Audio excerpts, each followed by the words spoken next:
¿Qué tal? ¿Cómo están mis Georgianos? How are my Georgianos going on? Okay, let me know if you are here, if you can see me fine or not. Hello, hello. Let me check. Please guys, let me know if you can see my screen right now.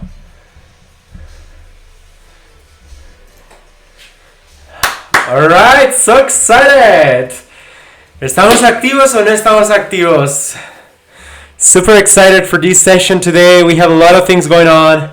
We have the GitHub login that we will implement today with Firebase. Super excited about that. I hope you are all excited about that as well. It's gonna be a live coding. I wanna keep it fresh. I wanna keep it impromptu. So that's what we are gonna do today. I hope you join me. I hope you let me know your thoughts, any questions on the chat. I'm gonna read you all. So hope you are all on fire, because I'm really on fire for this session. All right.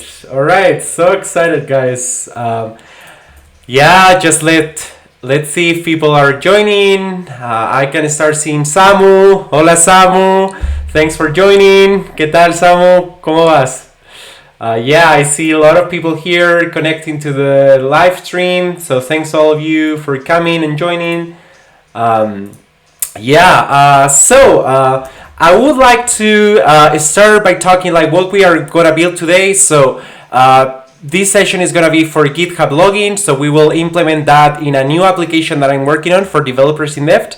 That hopefully it will be out in 2 weeks. So yeah, I decided like, well, it could be so awesome if we can have the GitHub login connected to our app, because many developers use GitHub, so it's kind of like very aligned to the goal and to the target of the project. So that's what we are gonna do. For doing the the login and all this stuff, we are gonna use Firebase, which simplifies a lot the task for logging and sign up a user. We will see that later on. But yeah, we will use Firebase, and I'm gonna talk briefly about how GitHub login works. I'm not an expert on this one. I'm just learning through this because I need it for my project. But hopefully we will learn a lot from this session. So let's get it. I'm gonna start by sharing my screen so you all can see what I'm seeing. All right, let me change this on the program. Hola, Dani! Welcome, Dani! Super excited! Thanks all of you. I added this view so we can all see the comments from the people. So I think that's gonna be pretty cool. All right. So what I wanna start by doing is I was researching on how to do the GitHub login, and I saw this nice diagram that I think it explains quite well how the login works with OAuth 2 strategy. We are gonna also start by taking a look to this documentation from GitHub. I put all these links into the description of the video, so you will all see that as well. But I'm gonna keep posting that in the chat, so it's more convenient if you're just taking a look to this one. Oops, I shared the wrong one. So the one that we are interested in is this link first. The other link is for the scopes for the OAuth, which is something that we can take a look later on.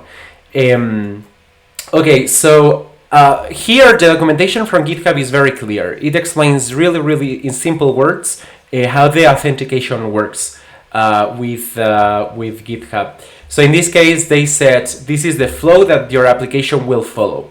It says the first thing is users are redirected to request their GitHub identity. That's the typical screen that says, do you want to authorize this application to access your GitHub account or not? The second one is going to be once the user clicks on authorize, or maybe they click on not authorize, they will call back one endpoint. So we will receive that request from GitHub, and we will understand, okay, did the user actually grant their permissions or not? And the third one is basically we will, if the user authorized our application, then we will need to get a token from GitHub, an access token. So anytime that we want to request user information, we will use that access token to access the user's information, like repositories, a profile, or even like modifying certain things, like creating new repositories, deleting repositories, whatever we need to. In a more high-level overview, this is a diagram that I found on the internet that I think it's very accurate on what's happening. So we are here. Oh, can I use the draw here? Yes, I can use that draw for you. So this is our application, right? So our application, the user will click, login button clicked, and we will redirect to GitHub. Then GitHub, what it's gonna do is, is the user signed up? Like, is the user GitHub a logged user or is not? Based on that, it will do different logics. Like, if it's not a signed up user, it will ask them, hey, do you want to register with GitHub? And if it's login, like the user is already signed in, then basically it will prompt hey, do you want to authorize this application or not? Awesome. So yeah, once that's happened, basically, like this will call GitHub authorize, and then they will call back our callback endpoint, right? Our hook. And it will call with this OAuth, GitHub login, callback, etc. We can, like this URL, like we can define whatever URL we want. It doesn't really matter. So once we, at this point, what we have just obtained from GitHub, as the documentation said, it's more about, let me see. Yeah, so you see this line, it says GitHub redirects back to your site with a temporary code in a code parameter, as well as the state you provided in the previous state in a state parameter. Don't worry about this state. The part that we are more interested in is this temporary code. So the way it works is basically GitHub gives us like a temporary code saying, okay, so the user grants you access and this is the temporary code. So once you have that code, you need to call again GitHub to get the real access token. So first we get a random token, and once we have the random token, we call back again GitHub and say, please give me the access token. Ultimately, the access token is the same as a password that we would normally use in any web application. Like, this is my email, this is my password. So access token is the same, but for calling APIs. If everything is fine, if we pass a success exchange code to Git, they will give us, they will give back this access token so we can access the user information. Just a couple of things to have in mind. So this temporary code that we receive in this point, it lasts 10 minutes. It means that you need to request the access token in a period of time of 10 minutes. I think all of this is for security purposes, so they will not store this token forever. And it's very clear into their documentation. The temporary code will expire after 10 minutes, so this is really great. And now you may wonder, sorry, I'm just gonna, okay, hold on. Oh, sorry. YouTube started to play. So once we have that, what I was going to explain is this state parameter. So in order to make sure that nobody is doing the request for you, it means that your application is the one that is requesting that resource. GitHub allows you to pass, let me see, where is the parameter for that? The state, okay? So it says, an unguessable random string is used to protect against cross-site request forgery attacks. That means that in all this process where the user authorized, like, grants you access and GitHub sends you a temporary token, all of these requests that will happen with GitHub and your application will have this state string, this random and temporary this random token. This is a really great mechanism to make sure that nobody is doing bad things. Like, It's basically for saying, okay, GitHub, I'm sending you this request and this is my random token. So please, anytime that you want to make sure that the request is coming from my server and I'm the person that is actually requesting that information, please make sure that you check this state. So this is why this state is so important, because it's the only mechanism to actually make sure that your request is going to GitHub in a very secure way. Once you finish this process, you no longer worry about this state parameter, because you already have the access token that you will store in your backend. That's why it's also very important to make sure that the database is protected, because you're like, with that access token, you can literally request any resources that the user already grants you access from GitHub. So it's really critical. Okay, so once we explain this flow, let's see how can we start integrating that with the Firebase application that we are creating. Okay,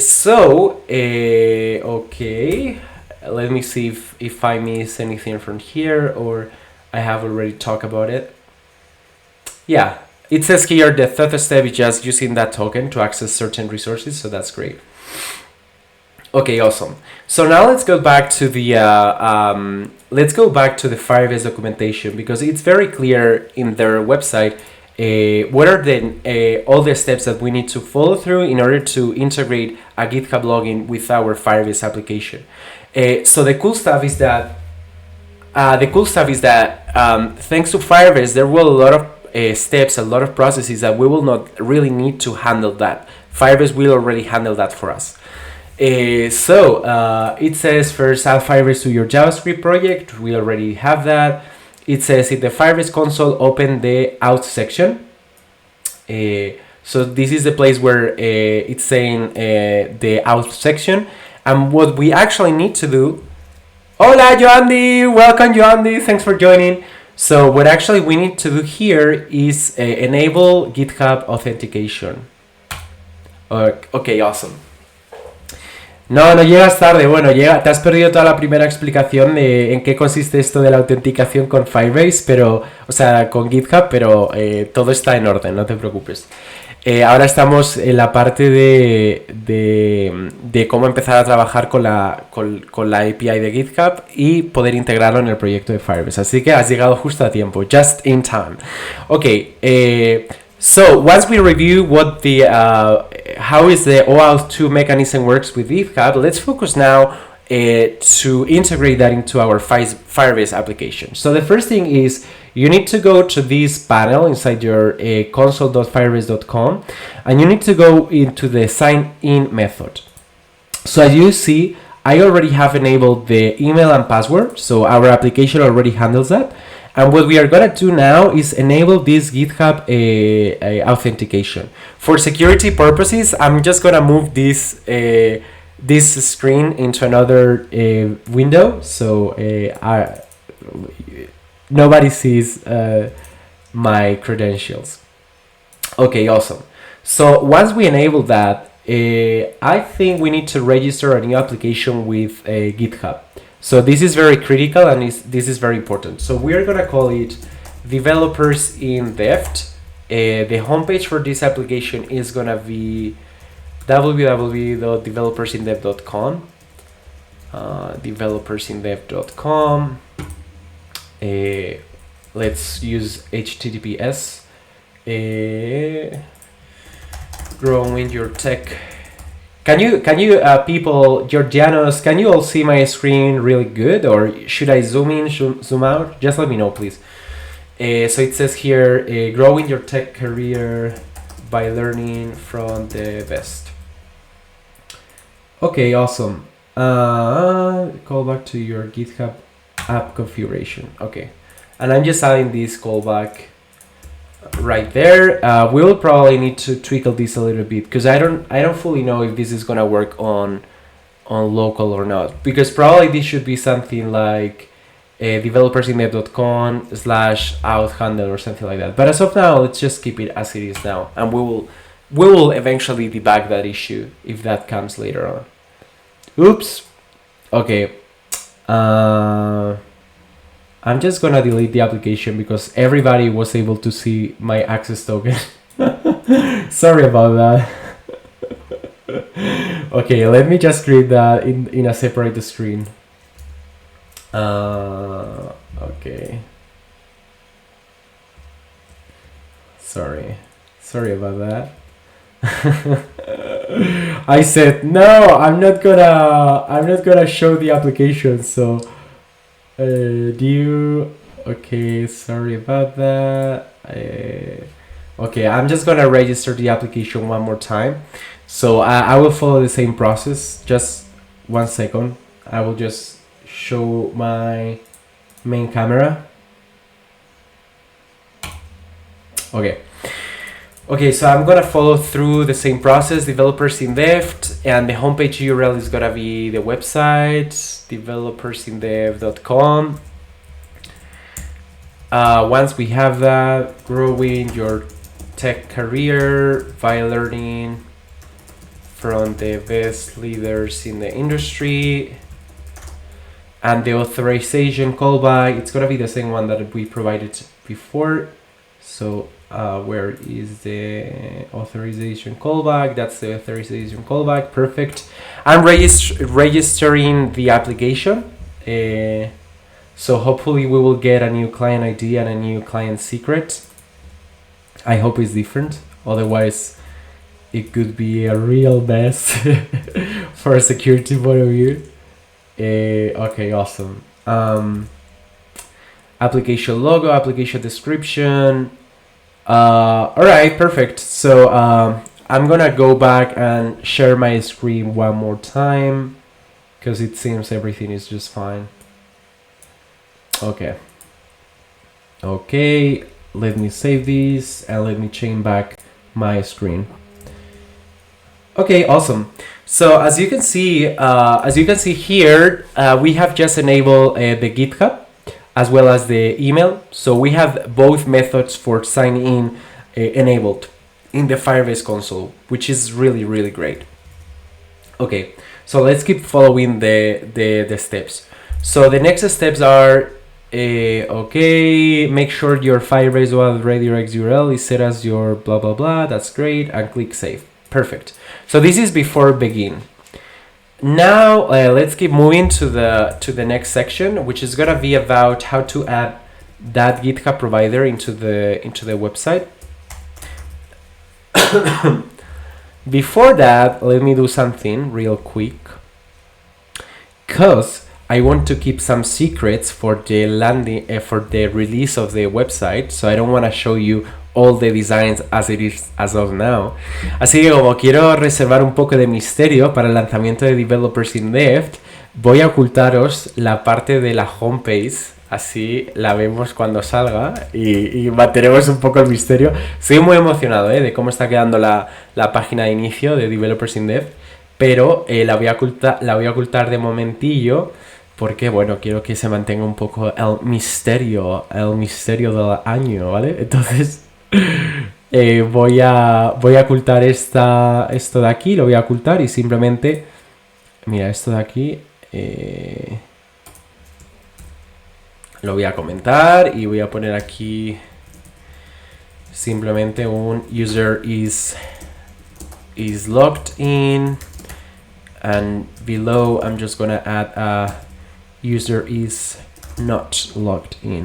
Ok, esto de aquí.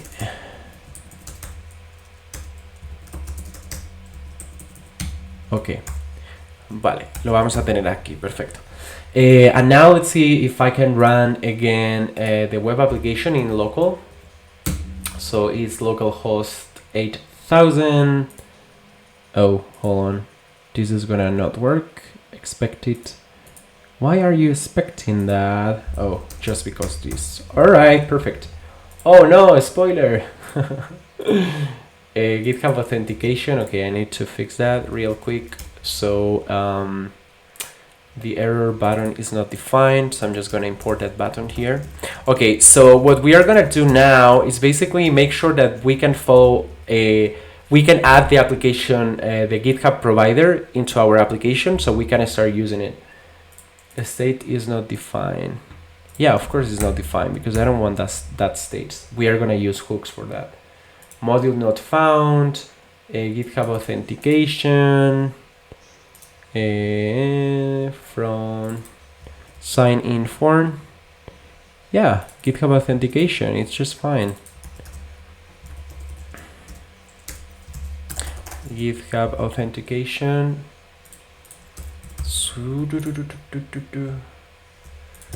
It should be working fine. Okay, I'm just gonna restart the server. Okay. Oh, and this is just because it's one level up. Okay, awesome. So let's keep following the documentation from Firebase. So the first thing that before doing all of these steps, so as you can see here, we are gonna add a new GitHub provider to the Firebase object in our application. Then we will specify to that provider the scopes. We will see what are all these GitHub scopes later on. Don't worry about that. And then we can pass some custom parameters, and then we will just need to handle the authentication. Okay, so before that, what I want to do is make sure that the website is looking fine. What's up? All right, yeah. Okay, I'm gonna log out.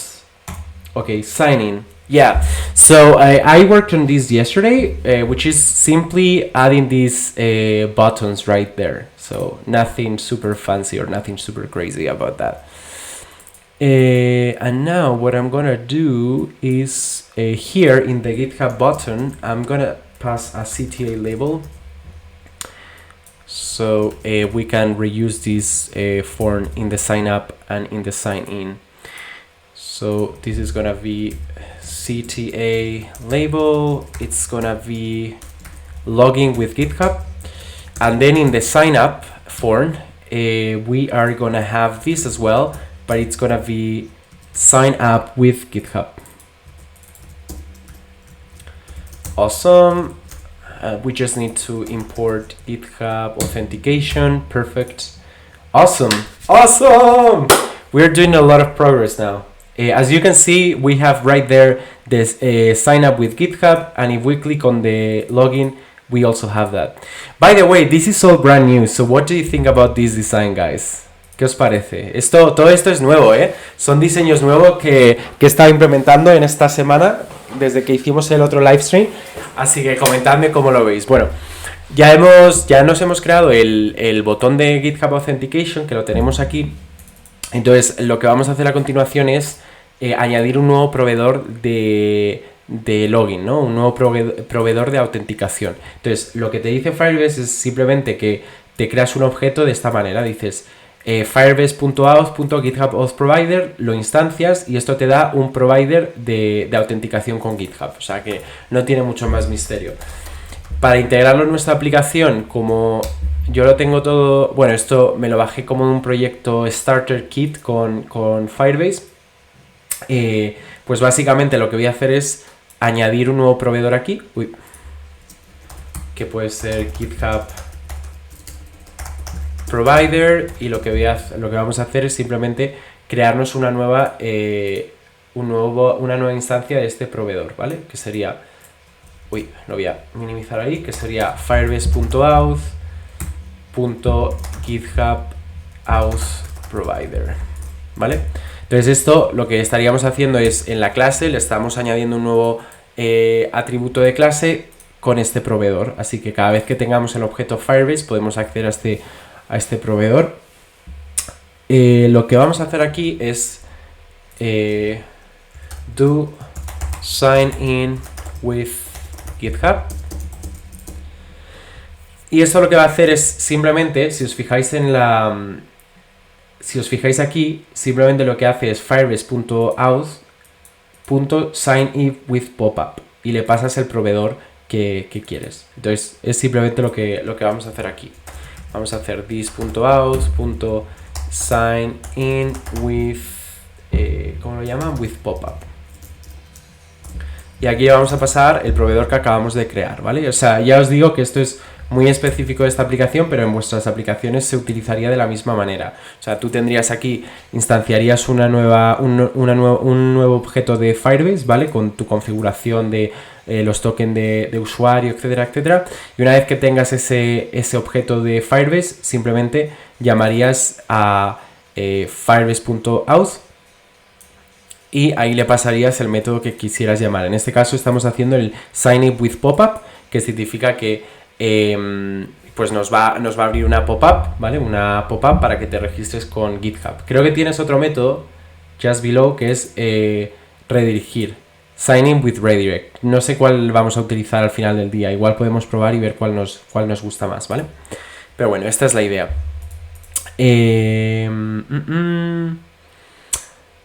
Vale. ¿Alguna preguntilla so far? Any questions so far? Hola, José, ¿qué tal? El Spanglish.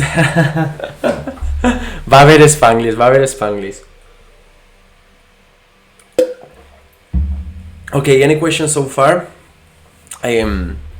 So far we have just been following these steps from Firebase real documentation. So we created a new authentication provider. In this case, a new GitHub authentication provider. We will need to set up these scopes correctly, so we'll get back to that later. And we are just simply creating a new method, which is going to be sign in with GitHub, that we will call from the other button that we have just created. And we are just passing the GitHub provider. So pretty simple. It's just following the instructions.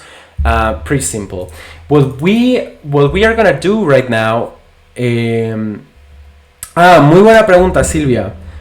So Silvia is asking, how do you manage the sign up, the pop-up sign up in mobile?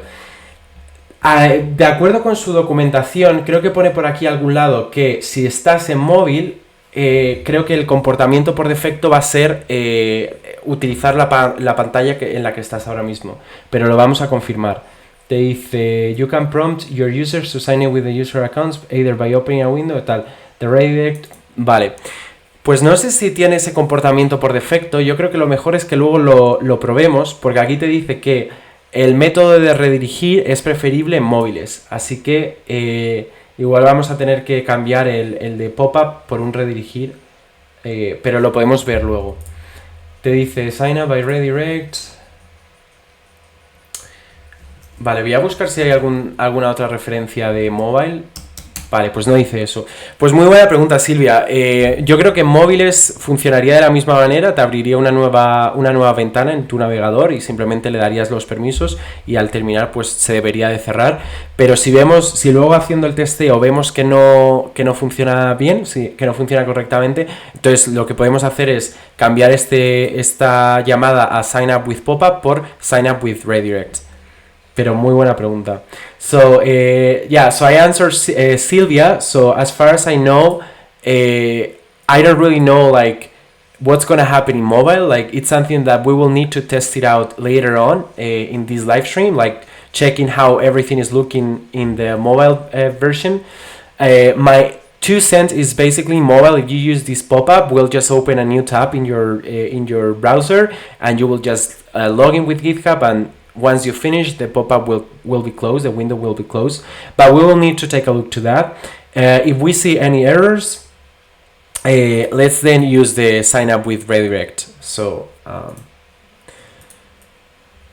sí, podríamos hacerlo. Me parece que es una buena idea, Silvia, lo de detectar si estás en móvil o si estás en desktop, pero bueno, lo podemos ver. O sea, ya te digo que depende del tiempo que le queramos meter. Igual podemos meter aquí una comprobación que sea si estás en móvil, entonces haces la del redirect, y si no, haces la del pop-up. Pero bueno, lo podemos ver luego. Voy a poner aquí un comentario que sea check this pop-up on mobile. If any issue, then use sign in with redirect. Pero muy buena apreciación y muy buen comentario, así que muchas gracias. Entonces seguimos por aquí. Vale, ¿qué tenemos? Okay, thank you, Sylvia.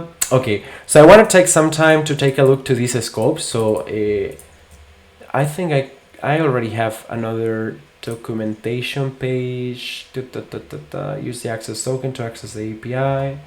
Nope, that's not what I'm looking for, boy. Okay, understanding the scopes. So it's basically, as far as I know, the idea of the scopes is make sure that you're limiting and you're specifying which resources from the users you want to access.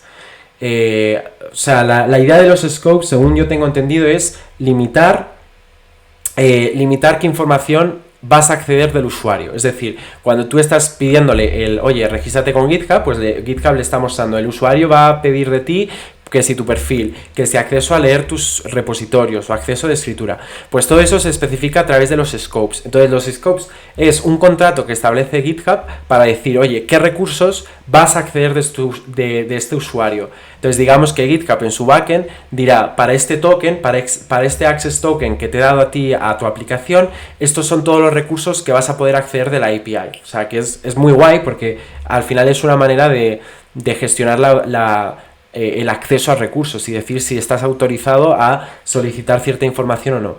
So I was explaining that the access token, as far as I know, is just basically a way for specifying the contract between your application and GitHub and tell GitHub, these are all the information that I'm looking for from the user, either the profile, write and read access to repositories, etc. And GitHub, basically in their backend, anytime that you pass your access token to access certain API resources, GitHub will check and say, does this user, does this application, this access token, does the application has access to these certain resources, yes or no? And based on that, it will let your request in, or it will just block your request and say you don't have permissions to perform this action. So far for our application, the reality is that we don't really need so many scopes. I was thinking only probably with user, having the user scope, and even we can be more granular, and instead of just passing the user scope, maybe we can say, I just want to get the user email, and maybe I just want to get read the user, for example. Because honestly, this user follow grants access to follow or unfollow other users. Well, you know what? Maybe not for this V1, but we can use this functionality later on to create a community of developers inside developers in dev. Like basically saying follow each other and do some sort of like community engagement. So I will just basically request this user object. Entonces, a ver, ¿qué me has puesto?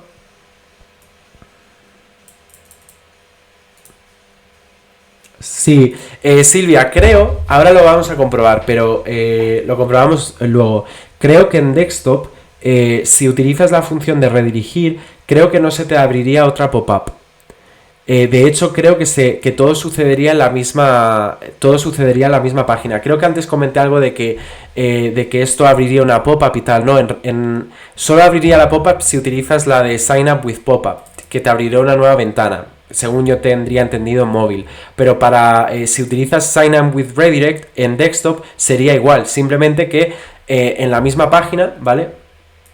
En esta página de aquí te redirigiría a GitHub y cuando terminase de hacer lo que fuera el usuario volvería a esta misma página. O sea que no sería... es un comportamiento que yo he visto bastante en muchas aplicaciones en desktop y tampoco pasaría nada. Pero bueno, no te preocupes, eso lo vemos después. Vale, entonces... scope de... Uy. Perdona, voy a ampliar esto. Va a ser ese scope del repositorio. Entonces, bueno, de momento lo que podemos hacer aquí sería GitHub provider.addScope y aquí le podemos pasar el repositorio. El user, ¿vale? Según tengo entendido, creo que tendríamos que ver cómo funciona lo de Firebase Providers, pero aquí podríamos pasar una lista de scopes. Entonces podríamos decir user, repo, lo que necesitásemos, ¿vale? De todos modos voy a comprobar, a ver, voy a irme a la definición de Firebase, supongo que Authentication Provider Documentation, supongo que vendrá ahí. Vale, pero eso me lleva a la de GitHub, vale, scope, vale, pues te pone que es una cadena. Space delimited, list of scope is not provided, scope defaults, vale, o sea que igual nos va a tocar hacer algo así como user, repo, lo que sea, pero bueno. De momento no nos preocupemos de eso porque no vamos a requerir ningún otro scope de momento. Molt bé. Vale, luego te dice aquí, you can pass optional parameters. If you want to send with the OAuth request to add custom parameters, call set custom parameters on the initialized provider with an object containing the key as specified by the OAuth provider. Vale. Esto en realidad no lo necesitamos. O sea, de momento no haría falta. Esto es por si quieres, por ejemplo, decir el allow sign up. Por lo que he podido ver en la documentación, es simplemente si tú quieres que por defecto, si le das a una redirección de GitHub y el usuario no tiene cuenta en GitHub, le puedes permitir que GitHub le muestre el ¿quieres registrarte? Y si le pones a false, pues no se va a poder registrar. El comportamiento por defecto es true, así que yo lo daría a true. ¿El scope de user incluye la foto? Pues yo esperaría que sí. Porque no hay ninguna... De hecho, vamos a ver los scope. Mira, aquí te pone que esto te da permiso a la data del usuario. Entonces yo entiendo que si buscamos... Ya te digo que esto lo estoy haciendo ahora real time, pero muy buena pregunta. API v3 usuario, si buscamos el endpoint de usuarios de GitHub, entiendo que te dirá qué información viene como parte del usuario. Y yo creo que es toda esta de aquí. Entonces te da un montón de información. Te dice cuál es el mail, cuál es la localización, si tiene una URL, cuál es su compañía. Avatar URL, así que lo podemos comprobar. Cuando me envíen la request y tal, la podemos comprobar. Pero yo te diría que si nosotros le estamos especificando a GitHub que quiero el scope usuario, yo asumiría que eso tiene un mapeo directo a la API de usuarios. Entonces aquí le podríamos pasar users / y el nombre del usuario y me traería toda esta información. Pero eso lo podemos ver luego. Pero yo te diría que sí, que una vez que tú el usuario te autorice, podemos llamar a GitHub para que nos traiga toda la información del usuario, tipo su avatar, etcétera, etcétera. Pero muy buena pregunta. Muchas gracias, Silvia. Te veo súper activa y eso me encanta. Entonces, vale, vamos a seguir por aquí. So Silvia just...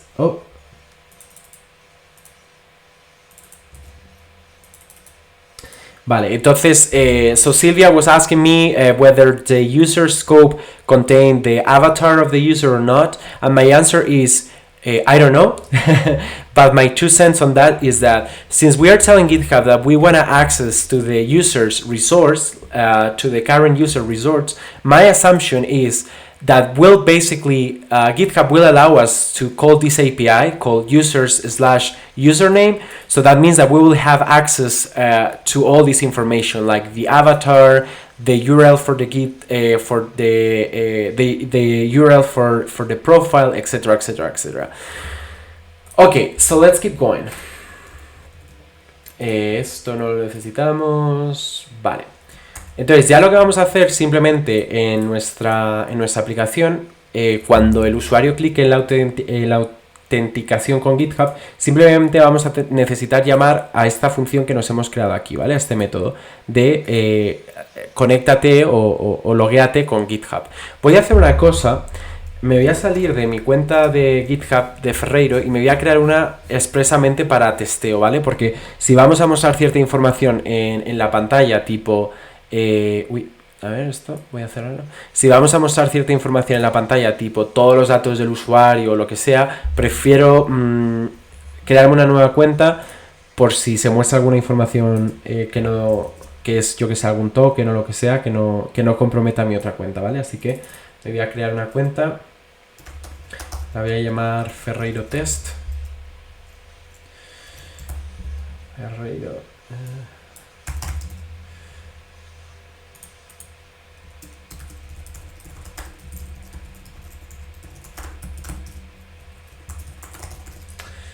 Vale, muy bien, la estoy creando,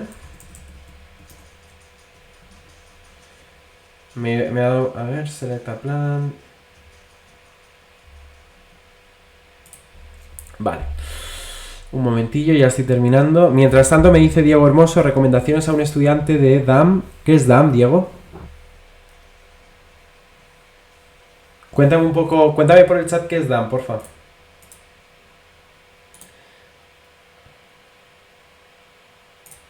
Vale, estoy generando ahora mismo la cuenta de seguridad. Yeah, I said in Spanish that basically I'm just logged out from my main account in GitHub because I don't really, since we are gonna keep working with the user profile, etc.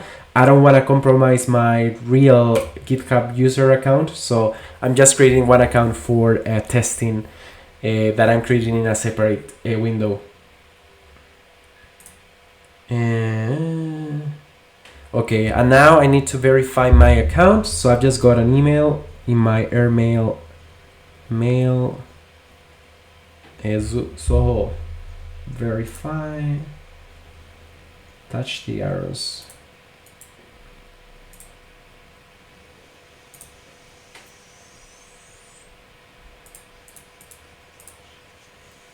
Vale, ya estoy, perdonad.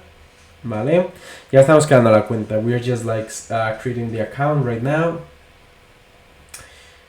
Come on, GitHub. It's taking quite a while. Mi desarrollo de aplicaciones multiplataforma, ciclo superior. Mi recomendación principal, tío Diego, es que hagas muchas aplicaciones. O sea, que no te quedes únicamente en lo que te dicen de clase, sino que pruebes, que hagas proyectos con compañeros y compañeras, que hagas movidas, que no te quedes en únicamente lo que te dan en la clase. O sea, para mí esa es mi máxima recomendación. Lo que te va a diferenciar de ti y tus compañeros es precisamente todos los proyectos que hayas podido hacer al margen de tu ciclo. Y luego otra sugerencia que yo te doy es que hagas mucho networking. O sea, muchas veces es importante el que demuestres ejecución. O sea, para mí es muy importante que se demuestre ejecución técnica. O sea, si no eres bueno o buena técnicamente y eres vendehumos pero no haces nada, no me vale de nada. Entonces, ejecución técnica es muy importante, pero eso tiene que ir combinado de habilidades sociales y crear una red de contactos, de personas que te puedan inspirar, que te puedan echar una mano o simplemente que puedas trabajar con ellos en algún proyecto, con ellos o ellas, ¿vale? Entonces, esa es mi máxima recomendación. Trabaja y haz muchos proyectos, porque es la mejor manera de demostrar lo que eres capaz de hacer, aparte de seguir practicando lo que te dicen en el ciclo. Estoy intentando verificar, pero realmente no me ha llegado nada. team@developersindeft.com. Pero bueno, yo creo que con esto, como ya tenemos la cuenta logueada aquí, yo creo que con esto nos va a ir muy bien. Entonces, lo que vamos a hacer aquí, en el login, vamos a irnos a sign in form. Vale, tenemos aquí este Github Authentication, ¿vale? Entonces, lo que vamos a tener que hacer es emular algo similar a esto que teníamos aquí, que es llamar a this.props.firebase, ¿vale? Porque yo a este método le estoy pasando el objeto de Firebase y llamar al método que hemos creado anteriormente. Entonces, vamos a hacer aquí on click. Vale, entonces esto sería, ¿cómo lo habíamos llamado? Firebase do sign up with user with GitHub. Ok.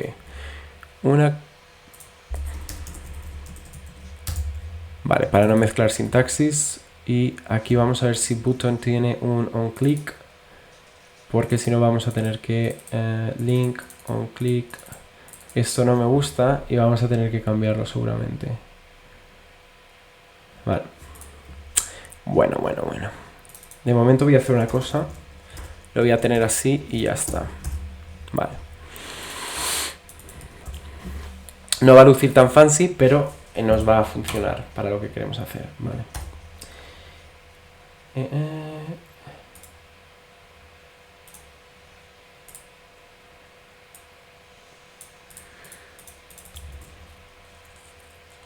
Vale, y le vamos a tener que pasar. Bueno, en realidad, en vez de pasar el objeto Firebase, lo que podemos hacer... Déjame ver un poco cómo arme esto. Porque igual Firebase, seguramente aquí le he llamado a un with Firebase. Vale, y vamos a tener que hacer lo mismo en el otro lado. Vale.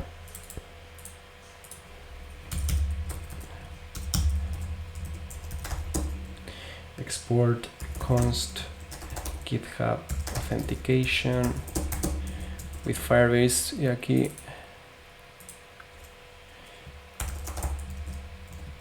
Authentication login.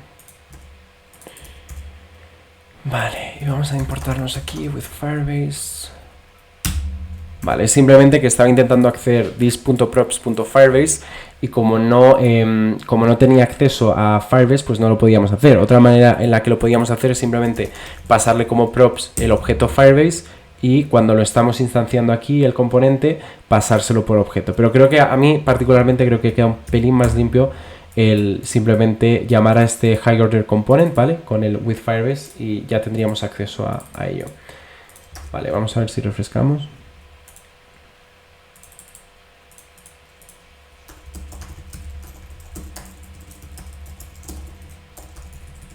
De todos modos, Diego, si tienes más dudas y demás, pónmelas, mándame en plan por Twitter, jgferreiro, o por email, jorge@ferreiro.me, o incluso en los comentarios del canal, y puedo hacer vídeos más específicos sobre cualquier movida que tengas, así que no te preocupes que puedo hacer ese tipo de contenido. Vale, me dice aquí this.props.firebase.signup.with. Vale, ¿por qué me dice? Ah, vale. Vale, como estamos utilizando, como no estaba utilizando un arrow function, el scope del this lo estaba modificando al callback. Entonces lo que voy a hacer aquí, un clic, un arrow function para que así el contexto del this sea el de este componente, ¿vale? Entonces simplemente voy a hacer event, tal, vale, y voy a loguear aquí el evento. Vale, el evento aquí, perdón. Vale, voy a echarme un trago. Bueno, ¿cómo vamos? ¿Vamos activos o qué? Dadme un buen like ahí, que ya veo que ahí hay 8 personas conectadas. Dame ahí un buen like si te está gustando el vídeo, que siempre se agradece un montón el apoyo. Vale, entonces esto no me refrescaba. A veces no sé por qué Gatsby no regenera el servidor de dev. No me resetea la página. Yo creo que es cuando hay un error crítico, no es capaz de... Vale.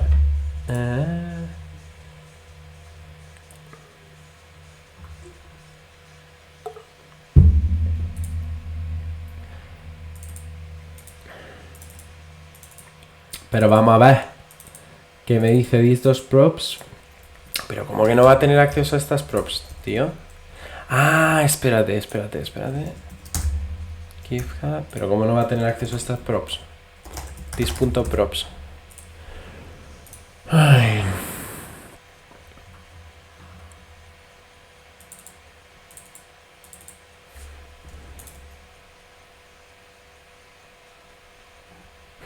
Si es que tiene muy buena pinta eso. A ver. Mi momento favorito. Vamos a debuguear esto. Vamos a ver qué está pasando. Github Authentication, tal. Si no, ya os digo, le paso Firebase como parámetro como propiedad y ya está, pero bueno. Luego ya lo podríamos modificar más tarde. Te dice cannot read properties, this.props. Pero esto es un componente funcional, ¿no? Ah, vale. Ya sé lo que está pasando, chicos. Ya sé lo que está pasando. No os preocupéis. Firebase.signup. Joder, como echo de menos tener aquí TypeScript, ¿verdad? Porque estaría como muchísimo más definido aquí en plan, ¿qué estamos esperando? Pues estamos esperando un objeto Firebase y estamos esperando un CTA label, pero bueno. Podríamos añadir los prop types aquí de todos modos.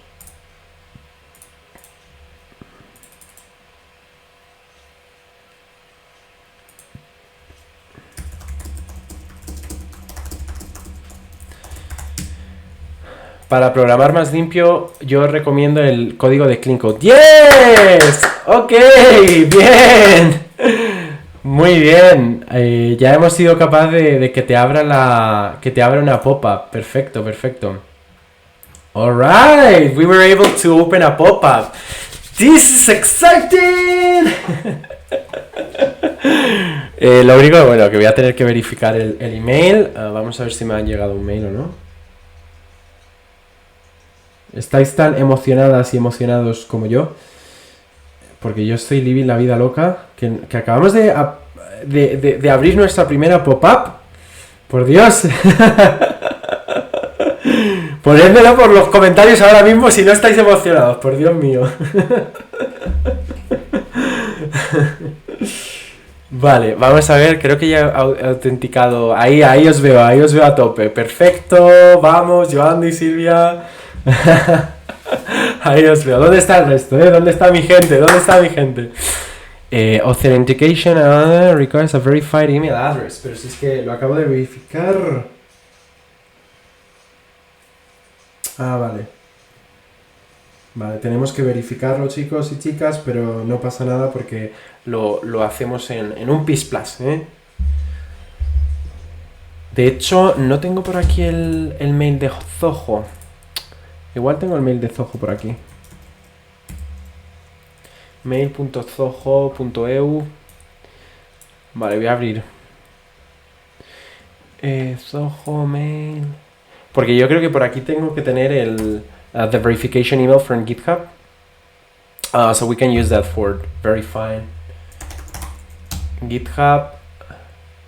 No reply, sorry. Verify email address. Igual no debería mostrar esto por pantalla. Vale, ok. Ya lo hemos verificado. Total. Vale, vamos a ver si ahora esto funciona. Fingers crossed. Cross fingers. Por favor. ¡Bien!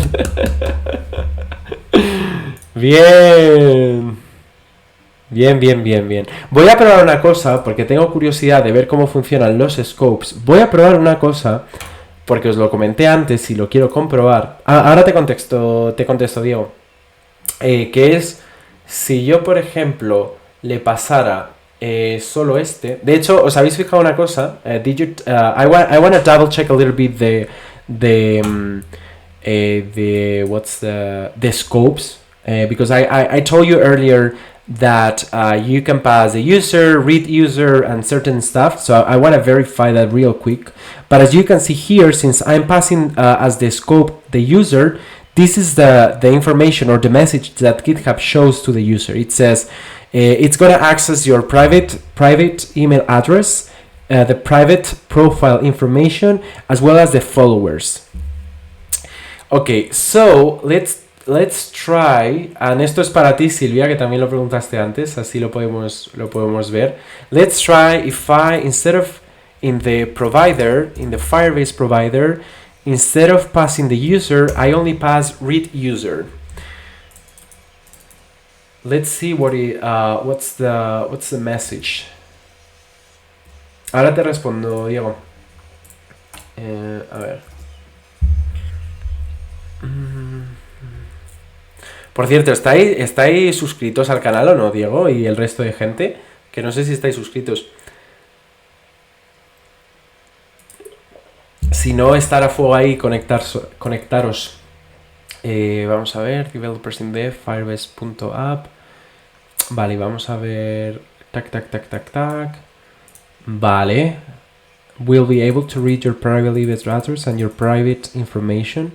Vale. O sea que ahí tendrías read access. Y si luego le paso, como parte del scope, le paso un user follow, entiendo que también me dirá que tendré acceso a ver los seguidores del usuario, ¿no?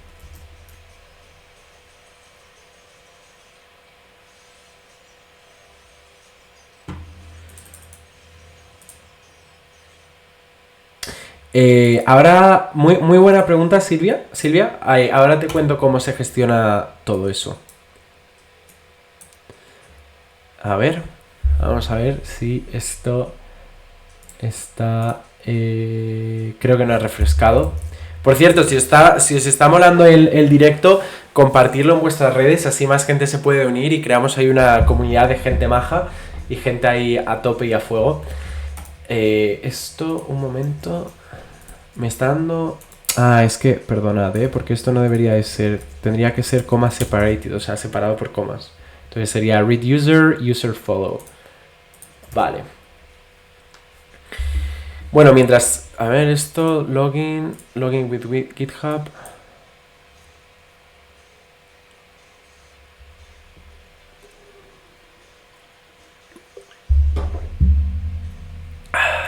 Vale.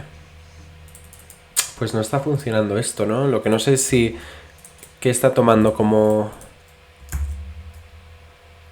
Igual es porque read user toma conflicto. Vamos a pasarlo únicamente user follow.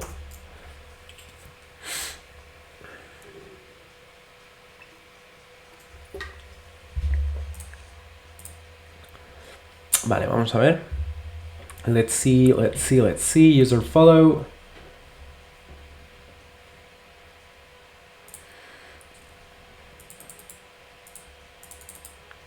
Pues no sé muy bien esto porque no... Personal user data. Igual es... Vale, y por ejemplo si le paso un repo aquí, coma repo, ahora me pondrá que tengo acceso a leer el escritorio, o sea, el repositorio, ¿no? Ya os digo que esto estamos aprendiendo juntos, o sea que vamos descubriendo las cosas a medida que nos las enfrentamos, ¿no? Que nos las topamos. Voy a hacer una cosilla.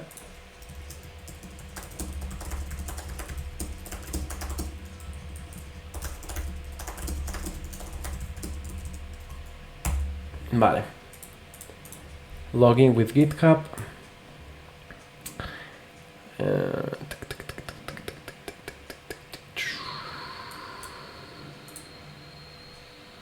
No, esto lo estoy pasando mal. Vamos a probar si esto va como un array de scopes. Bueno, mientras tanto os comento. O sea, Diego me preguntaba que de qué va el proyecto que estoy trabajando. Bueno, pues esto es... o sea, yo hace tiempo empecé a hacer entrevistas a líderes técnicos para un poco acercar sus conocimientos, lecciones aprendidas y errores a pues gente que estaba empezando en su carrera profesional, ¿vale? Y es lo que es Developers in Depth, desarrolladores en profundidad, que en mi canal de YouTube ya hay varios vídeos sobre ello, ya hay varias entrevistas, como la de Rahma Javed o la de Ian Fuller, ¿vale? Entonces lo que se me ocurrió, aparte de que quería hacer una aplicación, pues crear una comunidad alrededor del proyecto. Entonces estoy creando una aplicación web, que es la de Developers in Depth, mediante la cual todos los nuevos contenidos que se saquen de las entrevistas con cada líder técnico y demás se van a publicar en exclusiva en esa web. Entonces en mi canal estará de manera abierta una de las entrevistas, la 360, y el resto de entrevistas para esa persona estarán de manera exclusiva en mi web. Gratuita porque cualquiera puede acceder, pero exclusiva porque te tienes que registrar.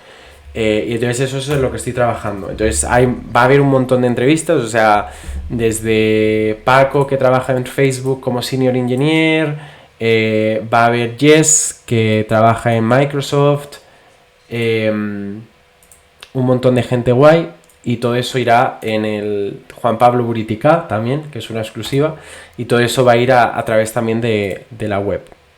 Esto, y eso es el programa, es básicamente... un programa para gente que está empezando su carrera profesional para ayudarles a crecer. Ah, mira, aquí me está diciendo add scope failed. First argument scope must be a valid string. First argument scope must be a valid string. Vale, pues yo creo que esto es... Bueno, chicos, yo creo... No sé muy bien esto porque no... A ver... Bueno, si no da igual, tampoco quiero entrar aquí en barrena porque tampoco es tan relevante hacer esto, ¿vale? Entonces, bueno, vamos a seguir. Vamos a ver igual porque en add scope specify additional scopes that request from the authentication, bla bla bla. Vale. Bueno, yo creo que de momento con el user vamos bien y es lo que necesitamos, así que tampoco vamos a perder tiempo en eso. No os voy a hacer perder el tiempo viendo cómo me enfrento a debuguear eso ahora mismo.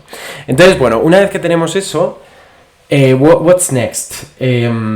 Bueno, pues lo que necesitaríamos es en la función que estamos llamando, ¿vale? En esta de conéctate con GitHub, vamos a necesitar escucharla.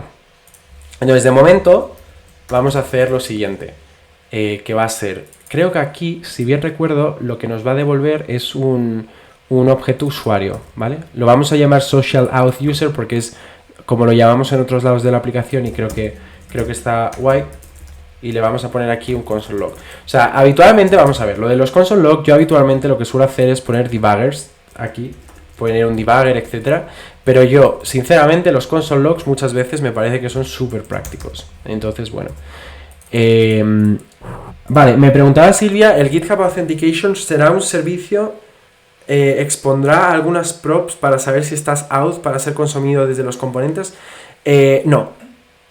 El GitHub, o sea, este objeto que tenemos aquí, el GitHub Authenticator, lo único que nos da es una manera sencilla, o sea, nos da una forma de poder pedir al usuario que nos dé permisos a través de GitHub. Es decir, lo único que hace este GitHub Authenticator es redirige al usuario a su página, bueno, a la página de GitHub, el usuario le da, consiente darnos permisos y ya está. Esa es su única funcionalidad. El resto de cosas que comentas, de en qué parte de la aplicación sabemos si el usuario está logueado o no, va por otras vías. Va básicamente que cuando tú te conectas a developersindex.com, lo que nosotros hacemos es llamamos a Firebase, que es la Firebase Real-Time Database, ¿vale? A la base de datos en real-time de Firebase, y lo que le decimos es, por favor, si hay alguna cookie de sesión, pues simplemente no haría falta, pero si no, ahí es donde nos traeríamos la información del usuario de la base de datos. Entonces veríamos pues los tokens del usuario, la información, los avatares, etc. Entonces, todo lo que es el objeto usuario, es decir, el usuario que está actualmente conectado en la aplicación, no va por este proveedor de autenticación. Eso está en otro lado de la aplicación, que es quien gestiona todo el sistema de autenticación. Entonces, si vamos, por ejemplo, te voy a enseñar un caso muy claro. En la página de inicio, en función de si eres un usuario registrado o no, bueno, ahora mismo lo he comentado, ¿no? Pero si eres un usuario registrado, te enseñamos una landing page, o sea, una página de inicio, que es diferente a si no lo eres, ¿vale? ¿Cómo lo hago todo? Pues tengo aquí un consumidor, ¿vale? Digamos que en otro lado de la aplicación lo que exporto es un proveedor del usuario autenticado, ¿vale? Creo un contexto y en ese contexto pasaría el objeto del usuario que actualmente está autenticado en la aplicación. Y entonces, en el lado de la aplicación, o sea, en cualquier lado de la aplicación donde quieras saber si el usuario está logueado o no, simplemente te conectas a ese contexto como consumidor y le dices, por favor, tráeme el objeto usuario auth_user. Y simplemente lo tendrías aquí como una variable. Entonces tú podrías decir, bueno, ¿y este contexto dónde se crea? Bueno, pues si tú, por ejemplo, voy a ir cerrando cosas que no son necesarias, upcoming, messages, todo esto no es necesario. Si tú te fijas, yo tengo aquí en una función que lo que me hace es crearme un contexto, ¿vale? Un contexto que sería auth_user_context, ¿vale? Hasta ahí todo bien. Y luego lo que hago, ¿dónde era? En el proveedor, aquí. Y lo que hago es, utilizo ese contexto aquí mismo, ¿vale? Que sería como en la raíz, tengo un componente de orden superior que te diría si que quiero que ese componente o esa página utilice autenticación, ¿vale? Entonces, lo que hago es, utilizo ese contexto, que es una manera, es como definir una global para tu aplicación, ¿no? Sería como, aquí podrías tener, por ejemplo, tu tema, podrías tener el objeto usuario, o sea, sería como definir una variable global dentro de tu aplicación, ¿vale? Pues aquí simplemente llamaría a ese contexto y le diría, toma, este es el usuario que actualmente está logueado en tu aplicación, ¿vale?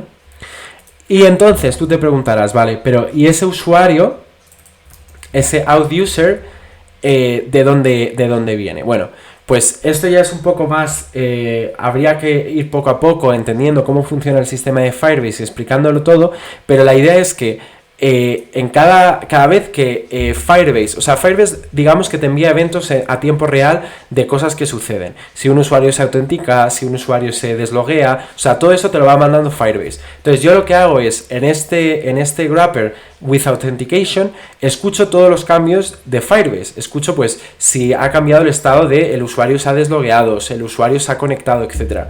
Entonces, una vez que escucho eso de Firebase, lo que simplemente hago es seteo ese estado, el estado usuario, lo seteo a nivel global de la aplicación. Entonces digo aquí, ¿vale? Pues Firebase ya sabe que el usuario ha estado logueado y lo seteo aquí.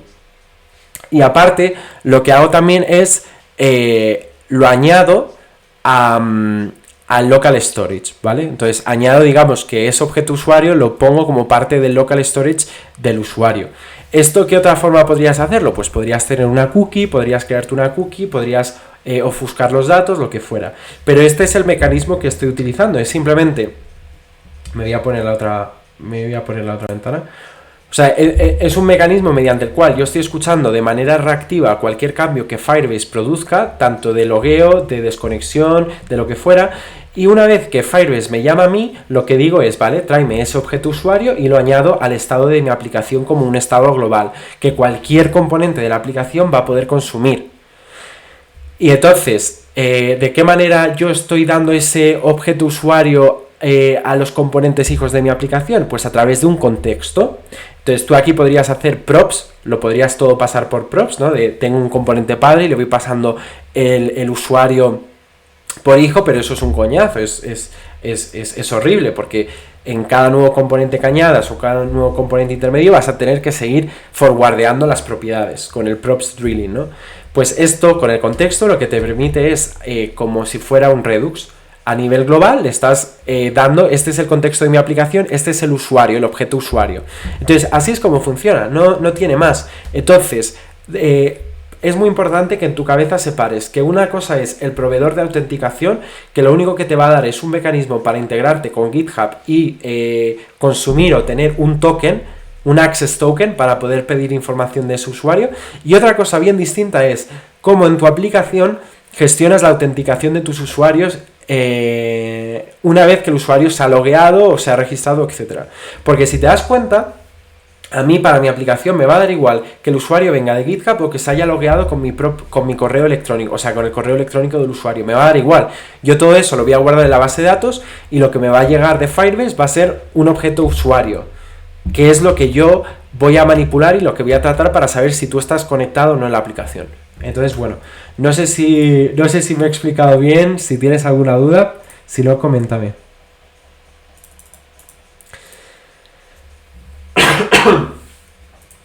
Yeah, so I was basically explaining how the authentication works.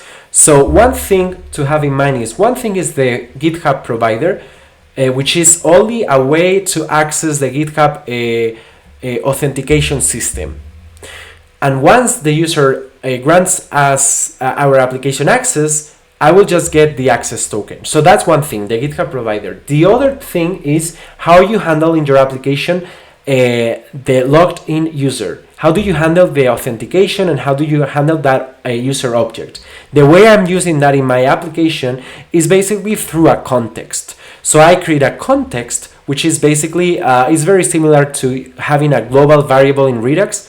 And basically what I'm telling that context is anytime that there are changes to Firebase, which is this function right there, like Firebase on out user listener, anytime that the user syncs in or log in, anytime that the user signs out, or anytime that the user does whatever, I'm just gonna have this callback function that will set up the user object as a state in our application, as a React state.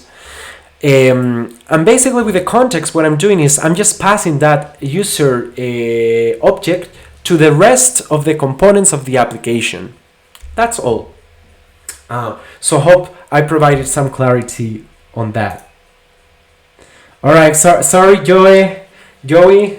I'm just switching to English right now. All right.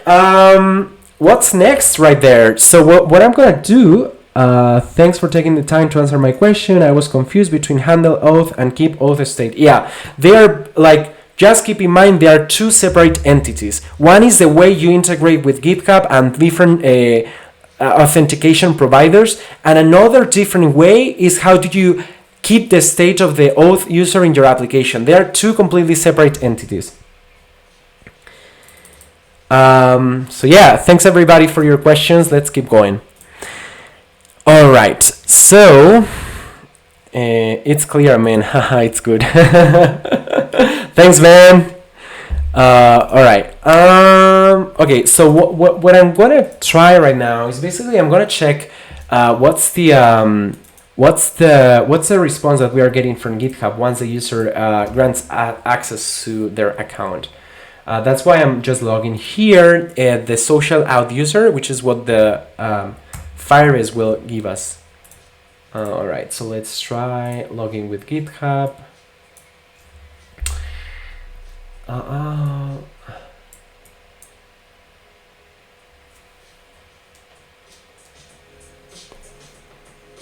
why is taking so long? I hope this will not take that long in production though.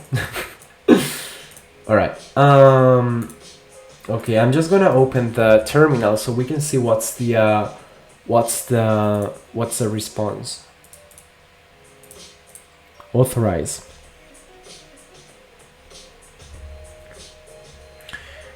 Okay, auth handler. Okay, Firebase is now working. Yay! All right, we are getting a lot of things here. Wow, look at that. So you see this one, Sylvia, that you asked me earlier about what happens with the picture. So in the user object, we already have the picture. So this directly maps the user's API from GitHub. So if we put that side by side, I would expect that every single thing that is defined in the user's API from GitHub is defined right there. So for example, photo URL, there are a couple of properties that are part of GitHub as well. I don't fully know if all the resources right there are also the resources that we get back from the response. I would be surprised if that's the case though. I think it should just be a subset of all the properties that we can potentially get from the user. Okay, this is not right because I'm just exposing my access token to this live stream. So that's why I created as a test account. Okay, let's close this one. Okay, awesome. So as you can see here, we have several properties. Like we have the refresh token, we have the user ID, so the unique identifier. We have the display name, so this is the similar thing as the full name that we will need to store in our database. The photo, as well as the email, etc., etc., etc. So what I'm gonna do here.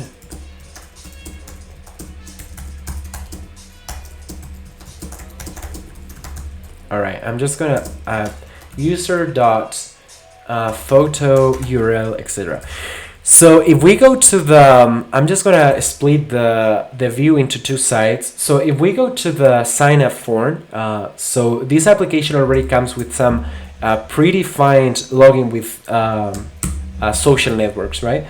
And the way that we're doing that, it's just simply storing the user object into Firebase like this, right? So social add user, additional user info, profile.name, and profile.email. That's the, like in the Firebase database, the properties that we are storing from a user are very reduced. It's basically what's the username, what's the email, what's the role for that particular user. And for sure, there are only two roles. So one is the regular user, which is not having any role, and the other one is an admin user. So what we can do here in the response from the, sometimes Prettier does really funky behaviors. I don't really know, guys, if you have felt that in your case. So yeah, this is all we need, right? So we are just calling again Firebase. We're calling the user's entity. This directly maps to our database, and then we're just passing the user ID as we saw, and we're just setting that value. So here we are just storing, just saving that user into the Firebase real-time database, which is really, really great. And then after that, like after we resolve this promise, after we are able to save that value, what we actually need to do is just simply redirect that user to whatever page we need to. So in this case, we are gonna redirect to the home page, because that's everything we need. Eventually, what we are gonna need here, instead of redirecting to the home page, we can check if we have any referee in the URL. Why is this important? Because in other parts of the application, what I'm doing here, I don't really know if I remember newsletter, Ian folder 360. Yeah. So in other parts of the applications, what I'm doing is, if you are a user and you don't have a valid account already, you can sign up for that, right? So, okay, so this is the free video that we offer every user to use, but then all the all the different videos, they're exclusive only for the people that sign up into the community, right? So what I'm doing here is, for example, if you log in with your email, I'm gonna redirect you back to that page so you can keep watching the video, right? So you sign in, and we redirect you back to that page as well. So what we actually need to do eventually, and I'm not gonna do it right now for the live stream, but is having the same behavior as well as for GitHub. So instead of redirecting to the home page, here we should also redirect to a very specific page of our website. That will help us basically to say, we ask you to log in into this particular page, you log in, and now we get you back to that same page. So we don't force the user to do some extra clicks over and over.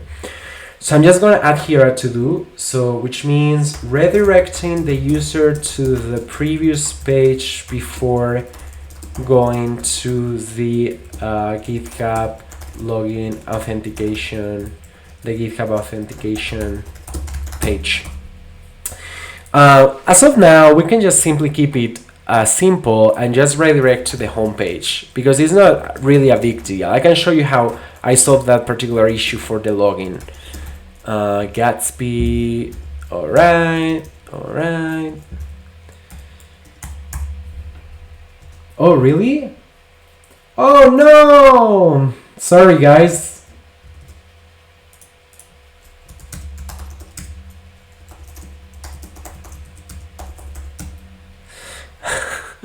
I'm sorry, my bad.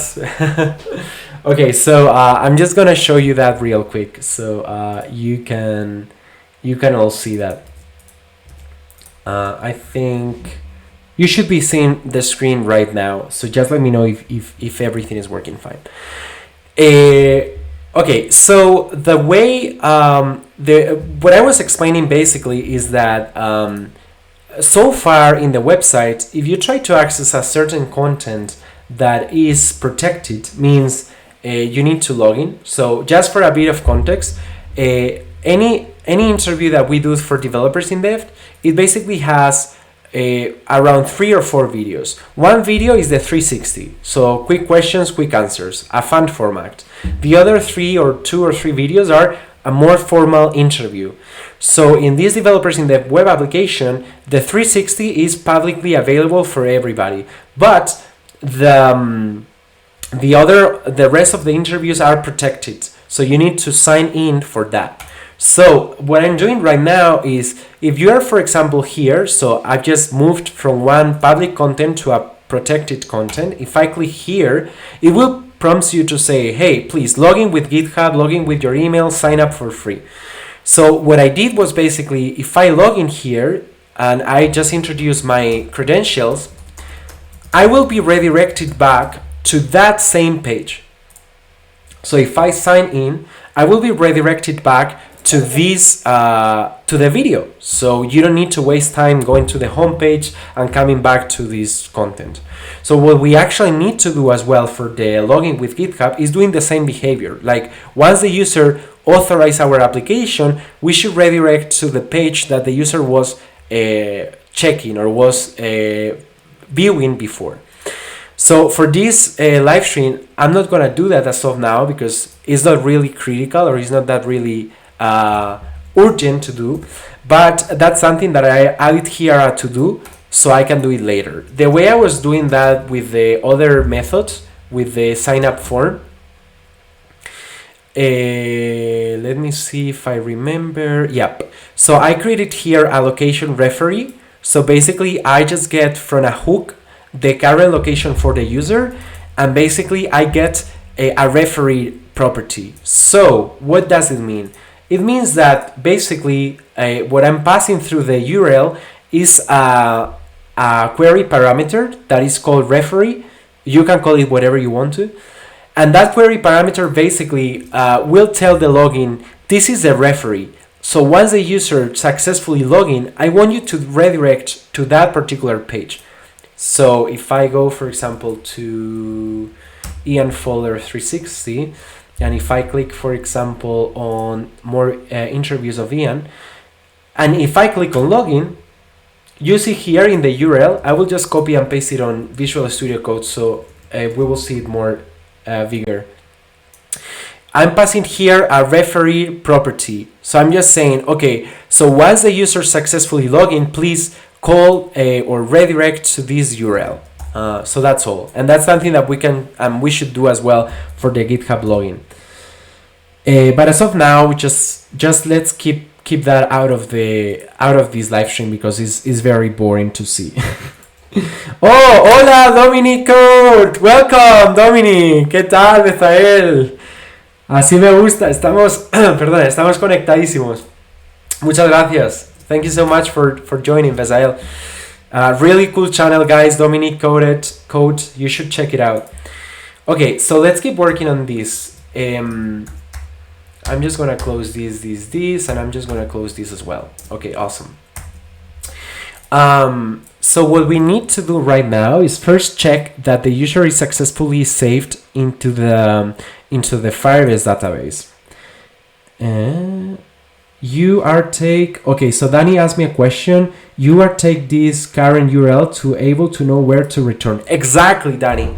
That's exactly what I'm doing. So I'm basically from the page that is triggering that login, like from here, Ian folder, blah blah blah. I have created this component, which is video sign up.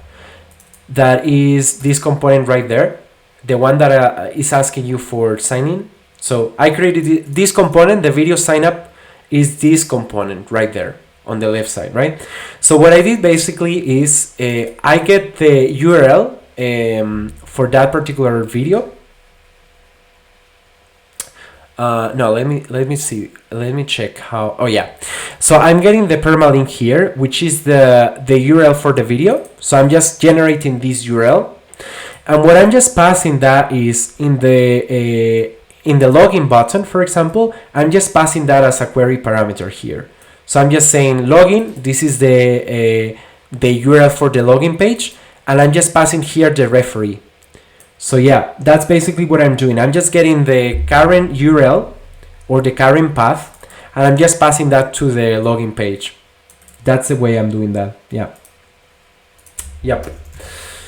Okay, perfect. Thanks for all your questions. They are super great, so I appreciate all of them. So let's keep going. Okay, nice. So what I need to check now is the user login with GitHub. Let's see if it's working just fine or not. Let's see if I'm able to save that information into the database. For that, I'm gonna open Firebase. I'm gonna open the database so we can inspect and analyze the information from the database. 1 second, it's loading. It's taking quite a while. Users. Let me see where I have that user. Ferreiro.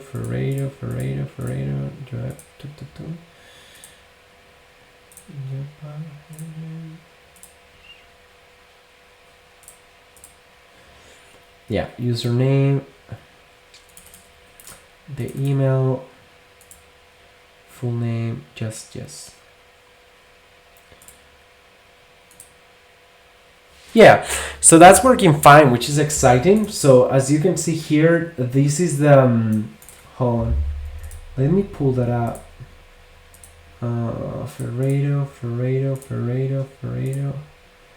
Where can I find?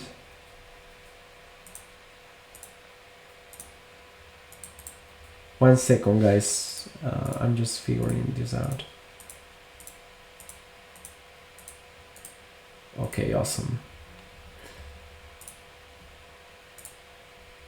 Okay. Yeah, I think, hold on.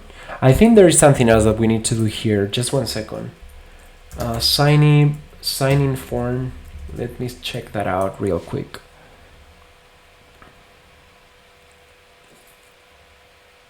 because probably we are getting an error from the backend and we are not able to see that as well. So just let me do the following. I'm just gonna add here a catch, and this is gonna be an error, and we're just gonna log the error right there.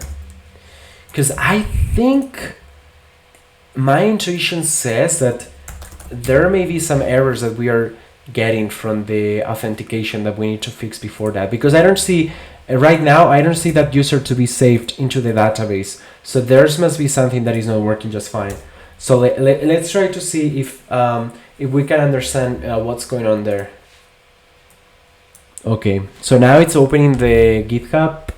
Come on! I don't really understand. Sometimes it takes quite a while. Okay, and then we can log here the authenticated user.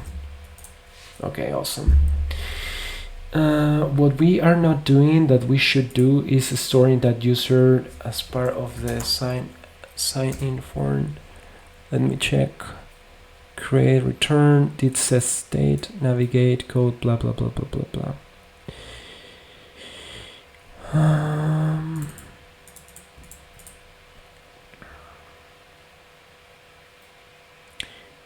Set user. I think what is failing actually is the. Okay, let me check that real quick. Login.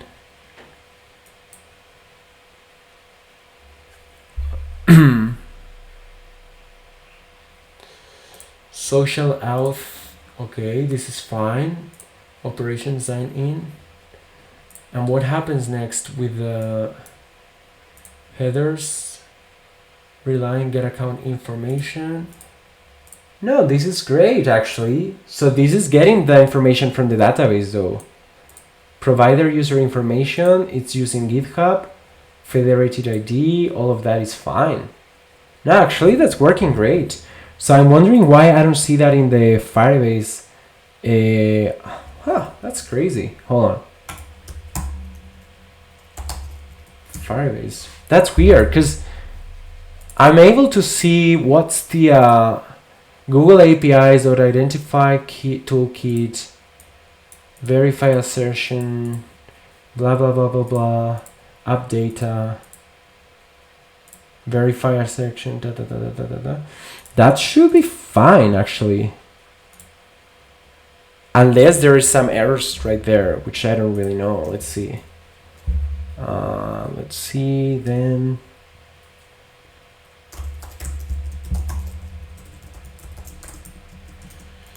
Response right there.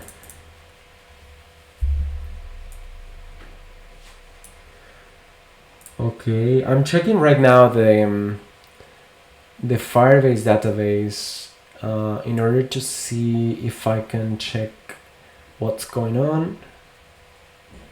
Users.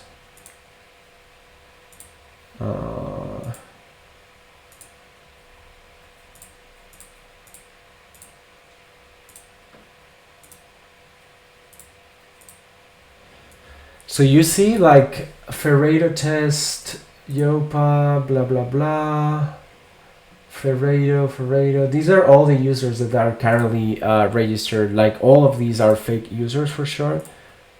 Oh, por cierto, son las 8. So big applause for the people that are working really hard in this COVID-19 situation. COVID test, Ferreiro. There should be an entry right now for the user that we have just created, but I don't really see that right there. Ferreiro, Danny Walls, Ferreiro. That's crazy. Let me see if at least we have a new user authenticated. Oh yeah, you see? Huh, interesting. So I'm able to see right there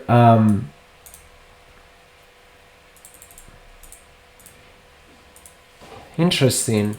So yeah, the response object comes from GitHub, but then what we need to do is to save that user into the database. So we need to be able to save that information of the user into our database. So this is very interesting, guys, because as you can see here, the authentication is working fine, because here it says we have team at developersindev.com that is using the provider from GitHub, and that's the user ID. So if I, for example, delete that account and try to log in again, so I'm just going there, we should be able to see that particular user logged in again, like adding a new entry into this. So let's see if that's working. Yes. Okay. This is great. We are getting there. Okay, so this means that we were successfully able to log in a user with GitHub. Yay! Now what we need to actually do is investigate why there's no like that particular user is not being added to the session. Because right now, even though I have logged in, I don't see my user as a logged in user, right? So if I type here another account, so I type here another email, you will see that the user is logging right there, right? So the user is able to sign up and to log in. However, if we do the same with GitHub, and I try here to log in with GitHub, I don't see the same behavior. Like, you know, you remember, Sylvia, what you told me about how is the application handling the authenticated user? We are having issues right now with that. So it looks like you did it on purpose, Celia. So we are having issues with that right now. So we should investigate that real quick. So be ready for a debugging session, guys. I don't really know what's going on, so we should investigate. So bear with me. Okay, so in this case, sign in with email and password. You know what I think that it may happen? Okay, do sign in with email and password, then blah, blah, blah. Okay, so for that is fine. For the rest of the providers, this is like Facebook provider, profile.name, create user. All of this is calling the same method, the Firebase.user. So that should be fine, I think. Well, I'm just going to add that catch right there because that's a really good sanitization, like that's a really good error check, like to make sure that there's no duplicated account just in case. Error code account exists. So we should move this under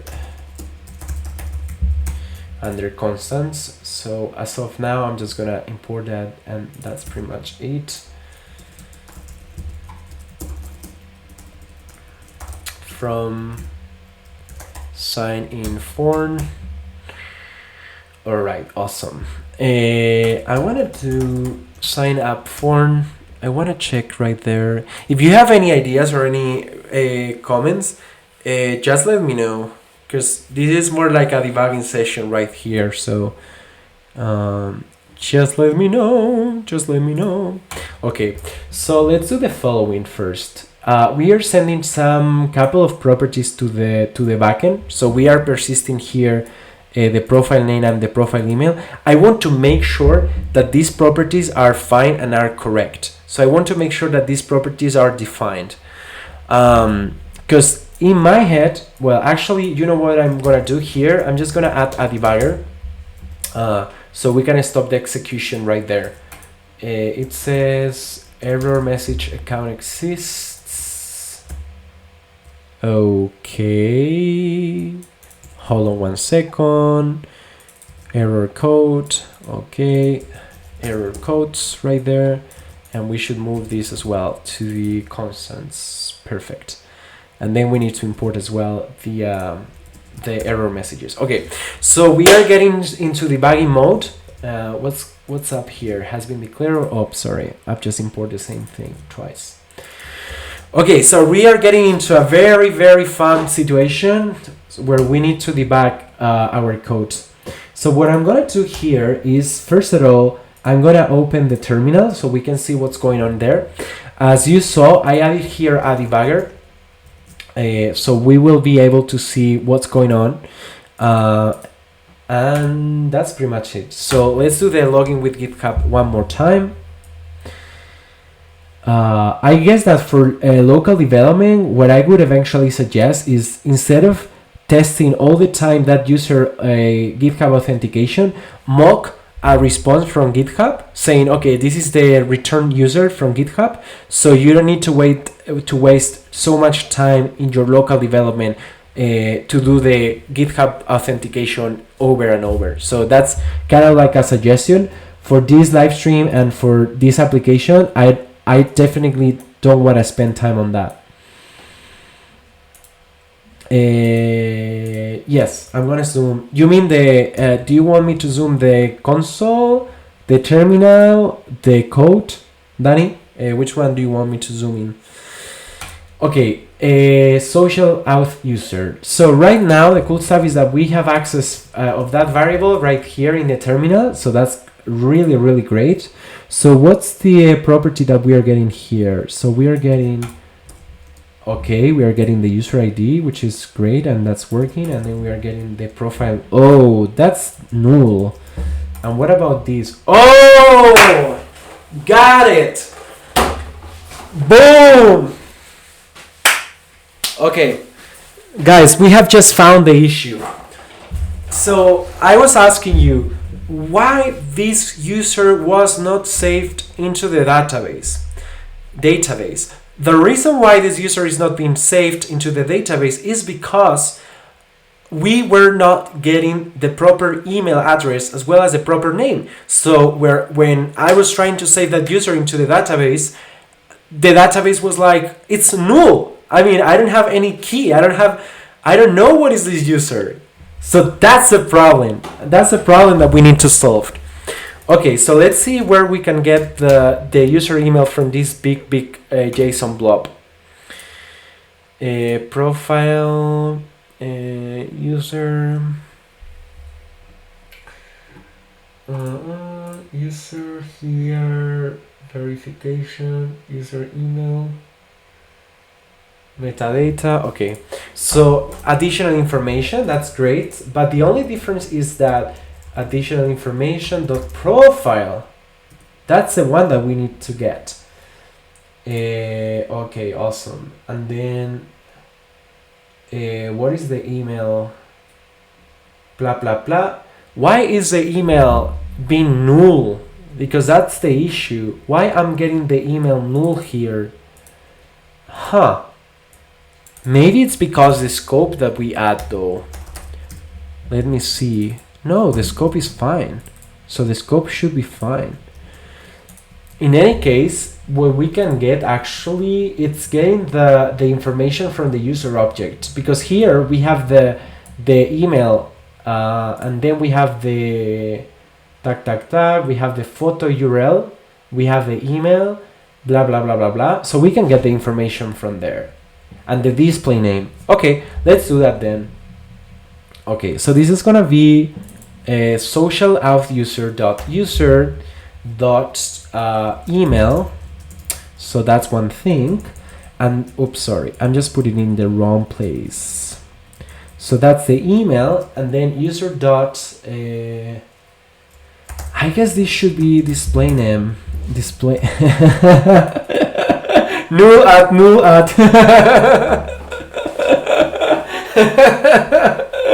That's exactly right. That's exactly right. Oh, by the way, if you are on social networks, upload images or videos for this live stream and tag me on there. I will retweet and repost. But yeah, null.com corporation. So that's the problem. So let's try to fix that problem real quick. So I think this thing here should be fine. But before moving forward, what I'm gonna do is I'm gonna copy. Oh, why? Hold on. What the hell is that? No, it's just what? Email. What the fuck? Why is it called P? No, not P. Hold on. Display name. Dot user. Why is this an array, or what is the type of this object? social out user dot user.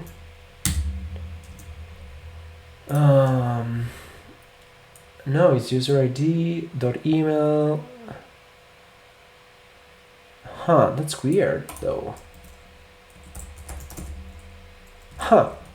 Why is it saying me that it's null? Well, it's perfectly fine. Like if I do this, it's fine. Yeah, I don't know. That's weird. Okay.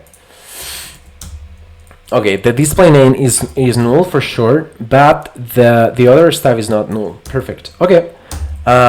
Store user avatar into the database. Yeah, that's our to-do list. Okay. All right. Let's see if this works or not. So pretty excited about that. Let's see if this works or not. If this works, that means that we will save that user into our database, and we should be able to see that user in the database as well.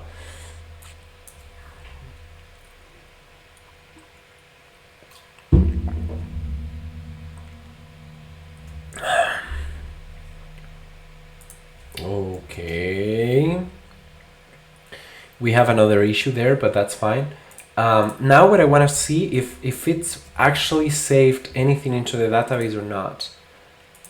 So let me go to console.firebase.developersindev. I'm just gonna move to a separate window so I make sure that I don't show anything anything that it shouldn't be shown, credentials or whatever.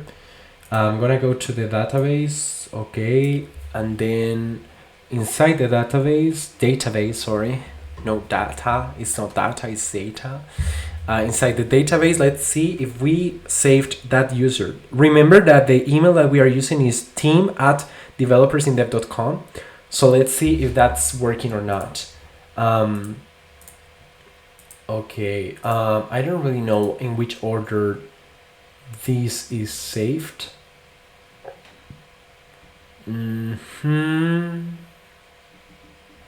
Let me do the following though. I'm just gonna do the following. So I'm gonna extract this into const user equals. So I'm just gonna move all of these values, all of these objects right there, so we can debug easily what we are actually sending to the backend. Because I think that we are still not having the right data right there. Let's see, Ferredo. Is there anyone? Oh, okay. This is great. Oh, nice.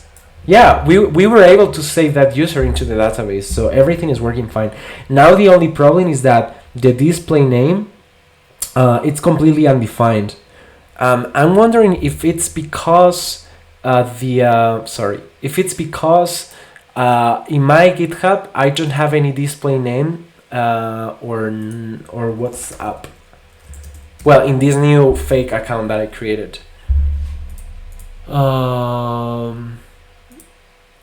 Okay, so at least the user is saved into the database. So that's pretty awesome.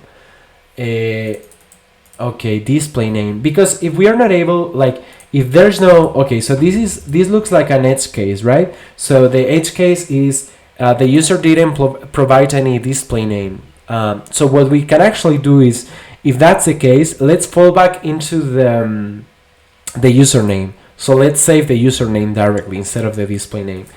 But if I type here, this is developers in dev fake name.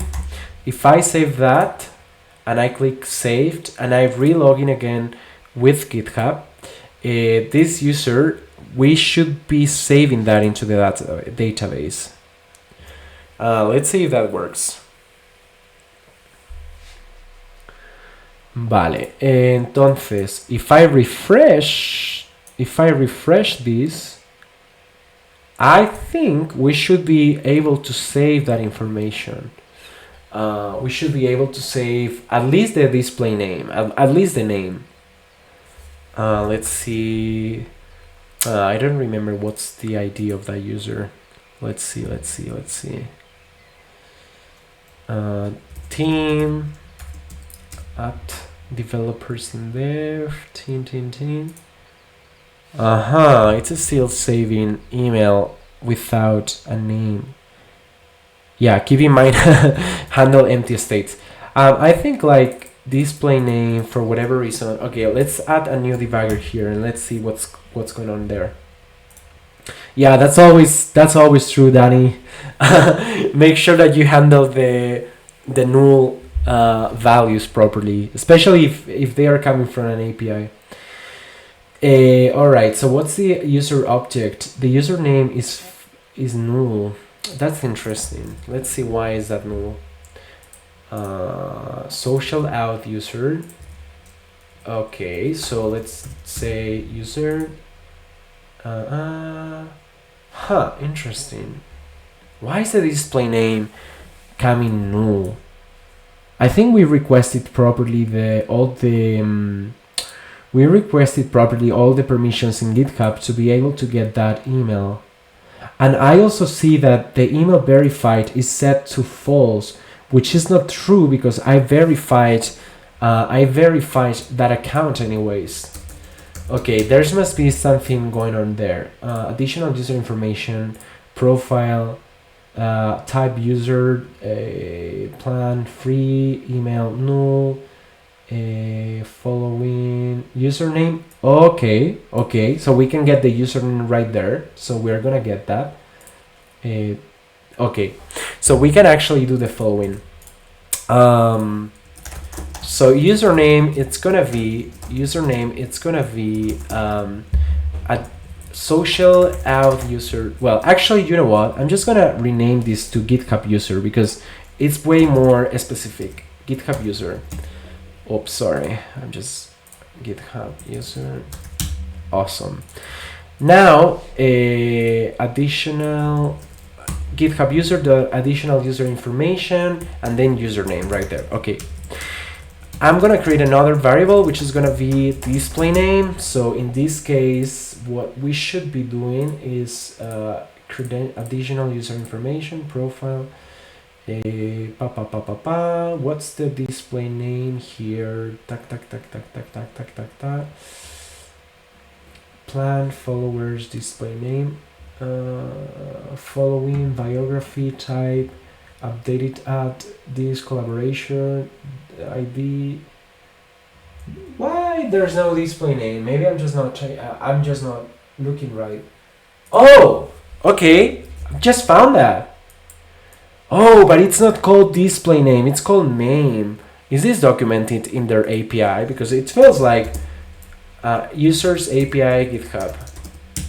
Because I would prefer to see that information directly from their API rather than just keep trying to. Okay, let's open that API page and let's see. Authentication, authenticate. Okay, but according to that, it's basically calling additional user information .profile.name. Okay, cool. .profile.name. Awesome. And then I think we can get gravatar, plan, blah blah blah blah blah, followers count, following, name, blah blah blah. Alright, hireable, organizations, email, blah blah blah. Okay, and then I guess we can get the same from another display name right there, right? So we can, I'm just gonna get the photo URL that will come from GitHub user.photo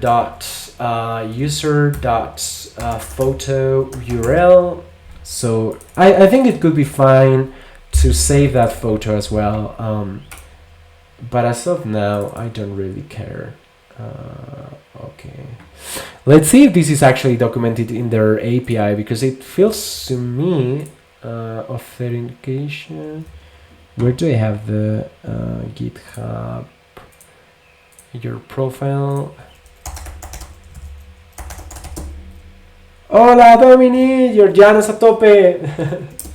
It's been so much fun, guys, with all of you on the chat, commenting, giving ideas, questions. So much fun. I really love live coding with all of you. So thanks for staying with me here. Okay, username. Okay, I'm just gonna call this username and I'm just gonna pass that right there.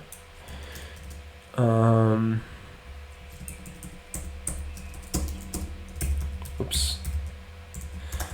Okay, so this is gonna be display name. Otherwise, we will fall back to the default username. So that should be fine. Is this called name? Okay, my bad. It's documented on their API, so my bad. But instead of display name, they call it name, just name. I think what was confusing me though is that we were using I was taking a look to these other methods for authenticating with Google and stuff like that, and they were using the display name, and GitHub doesn't have display name at all. They just simply call it name, and that's all. So that's pretty cool. That's pretty cool. Okay, so let's see if we are able to save that right now. Oh my god, this is like the 7th attempt, but we are gonna make it, Georgianos. We're gonna make it. Okay, let's refresh.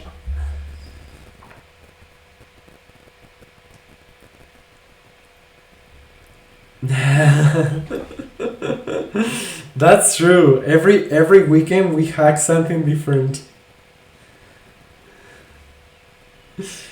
Thank you, Joy, for your Instagram story. I'm reposting that right now. Thank you so much. I love it. I love the Instagram story that you posted. Love it. Thank you so much. Okay, so oh my god, I think it worked. Hold on. I was not paying attention, guys. Let's retry. So I come here, log in with GitHub. Okay, this is great. This is fine. Oh my god, if this works, I'm getting too excited right now. Okay, let's... It's working! It's working! Ah! Yeah!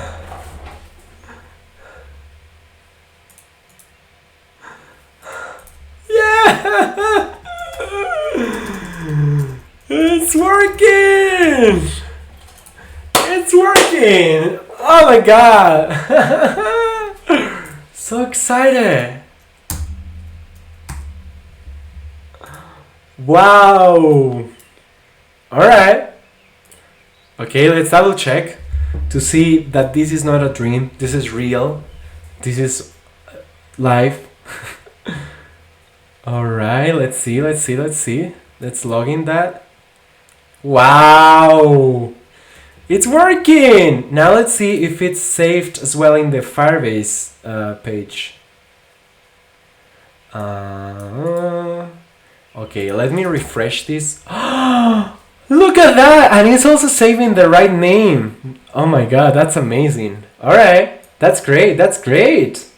We did it in less than 2 hours, guys. In less than 2 hours, we completely hacked GitHub. Well, I mean, it's not like we hacked GitHub, you know, but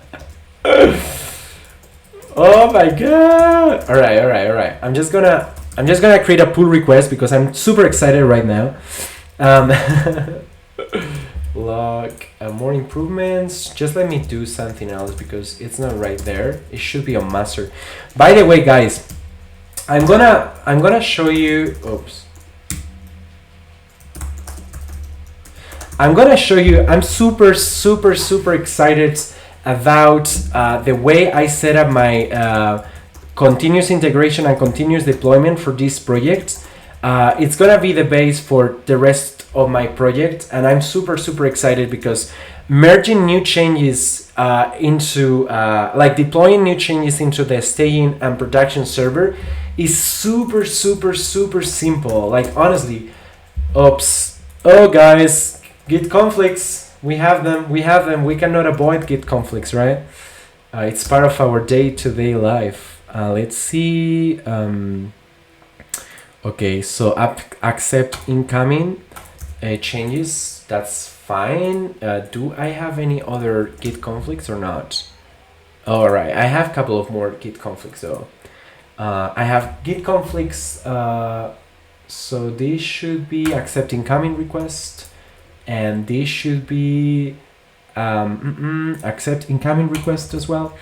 All right, so I think this should be working just fine. Let's try that out. Yeah, so the last thing that I want to show you in this live stream is the way I set up the local development, because I think it's super, super easy and super fast to work with.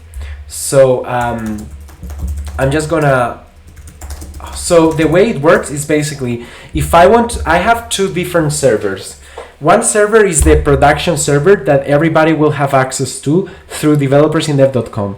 The other one is a staging server, which is basically for testing out new changes and for testing that everything is fine. So before merging anything into production, I share the link to my team and say, hey, can you check this out and see that everything is fine? As well as with all of you, I can send that. Oh, actually, you know what, guys? What about if we have like a beta tester program or something like that for my projects, so you can all test it out and send me bugs and send me feedback?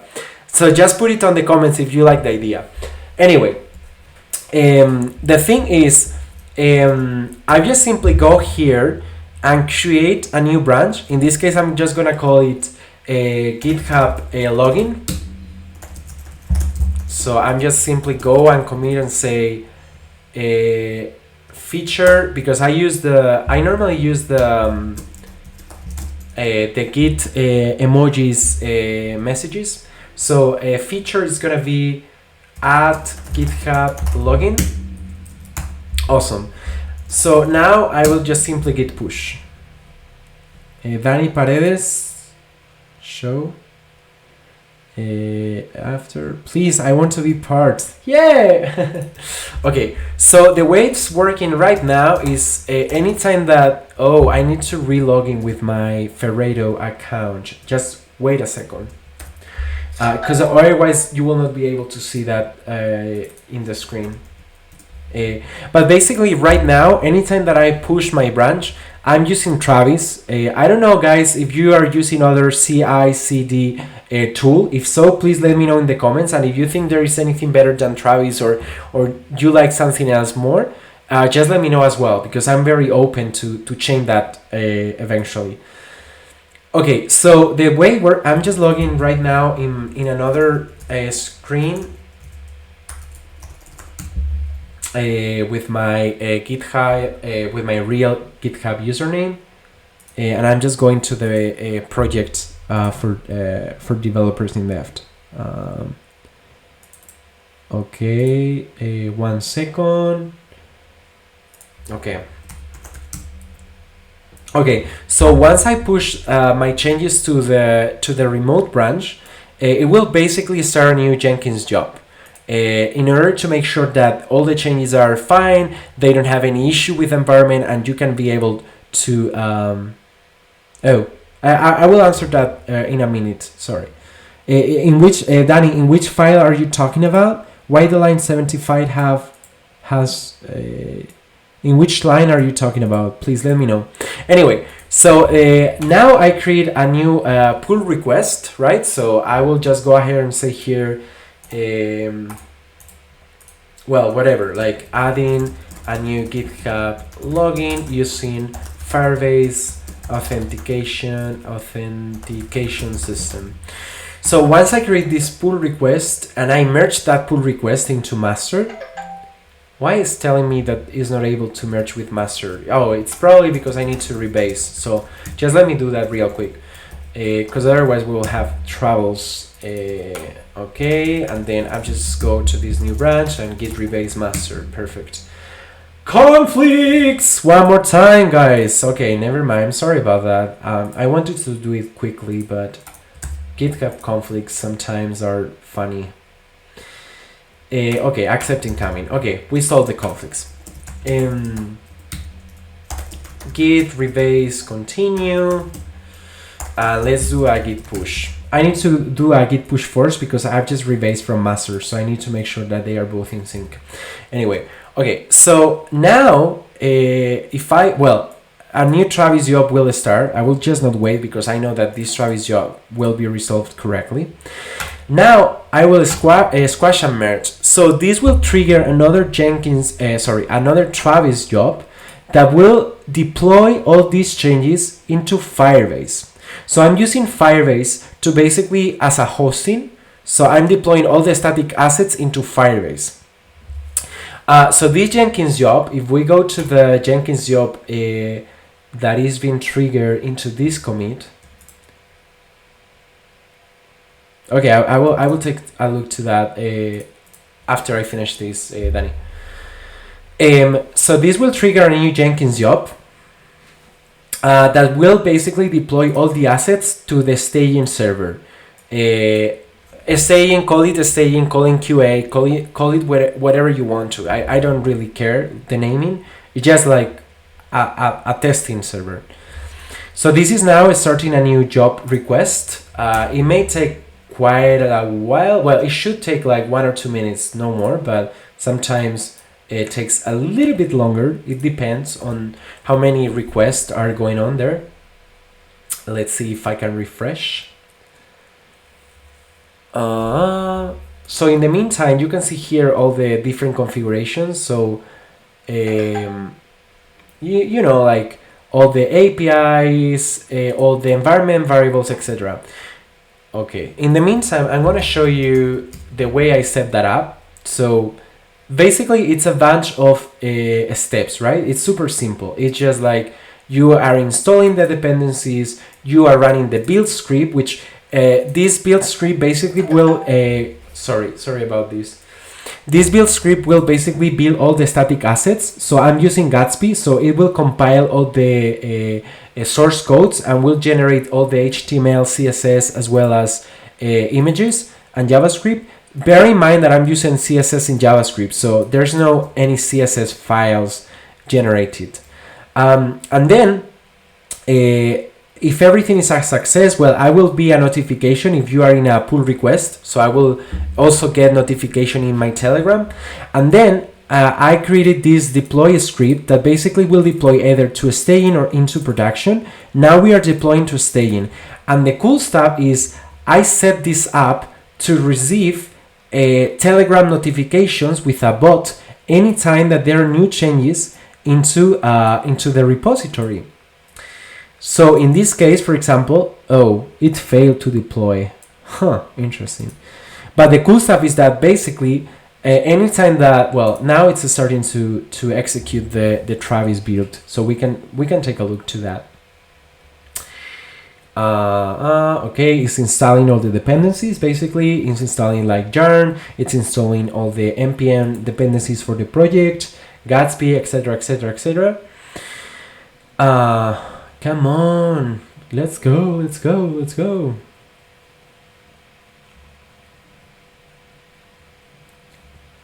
Okay, it's installing everything right there.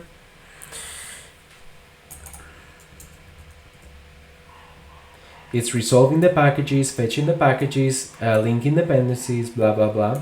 Now it's building the assets. So now it's building all the HTML, etc. So the cool stuff about this project is that it can infinitely scale because I'm using basically the Firebase hosting. So it's just like a CDN, right? You just host a static assets and you just serve them. It's very similar to if you are familiarized with AWS with S3 buckets, like you can infinitely scale them up and you can serve how many requests you want to. So this is the same stuff. And the other cool stuff is that I'm using the Firebase database. So that's another thing, like it will automatically scale up if we see more users and more traffic again.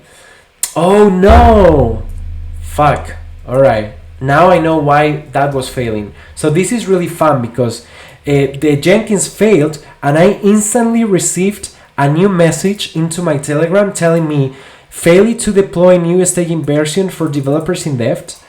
And this has a link to directly go into the Travis job, which is really, really convenient. Now let me try to fix that as well. Oh my god, guys. This is because more Git conflicts. They are fine. I don't mind Git conflicts though. Okay, upcoming authentication, and I think this should be just fine. It was my bad for merging without checking the Git conflict, for merging without waiting for Jenkins to be resolved. Normally in a in my company, what we do is we block merging any request, any PR. Yeah, I'm gonna take that. Just one second, Danny. Normally, what we do in my company is if Jenkins is not passing fine, we don't allow you to merge. Okay, so Danny tells me in the line 75 in sign up form.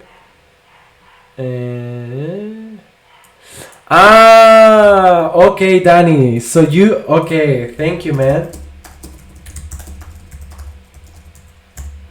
So you already saw the error. Thank you. I'm so sorry that I didn't read your... I thought you were talking about a different thing. Anyway, let's do this again. So now I'm pushing... we will wait 1 or 2 minutes until Jenkins finishes. And the cool stuff is that once I'm ready and I'm fine with all the changes, I will just trigger a new release. So I will just go to GitHub.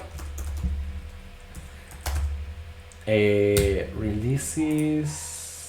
Okay. Let's wait because I want to show you the whole process. Okay. So I've just merged into master.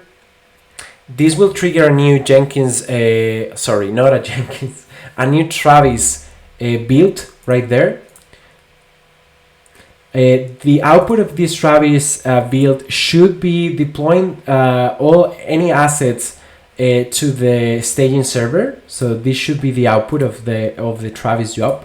Build the assets and put it into Firebase.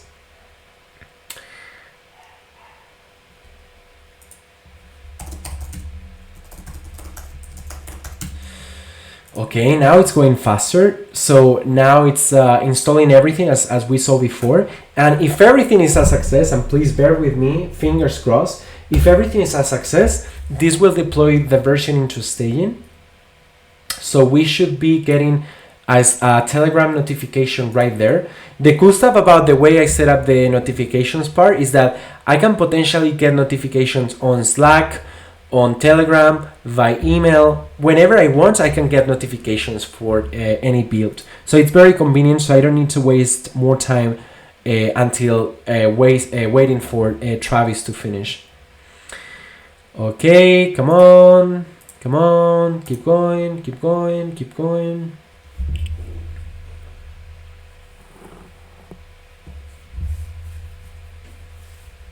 Yay! You saw that? I've just got a new Telegram notification that tells me, oh, everything is a success. Now you can go and check the changes into the staging server. So I can go to the staging server and boom, we will see, oh, this is, I shouldn't show you this, but we will see the changes right there. And then once I want to release into production these changes, I will simply go again into master. I will go here under releases for GitHub, and I will just simply create a new release. And after I publish the release, it will automatically trigger a Jenkins build. Now, if I refresh, we should be seeing the changes. So if I refresh the page, you see user is not logged in, so I can come here and log in with GitHub, so we can test that out. I don't really know if I need to do any extra configuration there or not. Let's see if we can sign up with GitHub. It should be so exciting if we are able to do that. Authorize Pareto. Okay.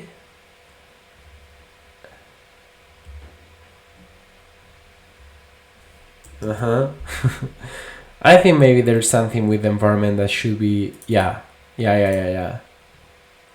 Oh, the error, okay, because the account already exists. This is a well-known issue. You know what?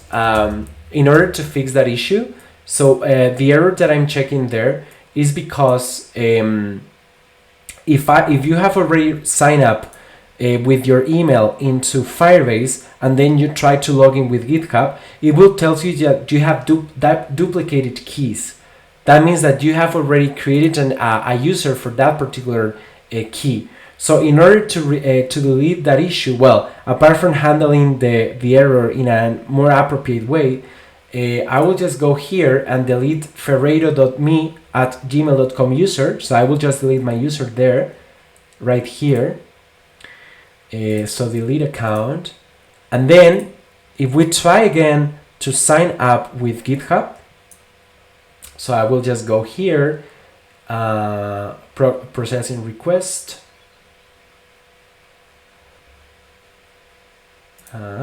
Let's see.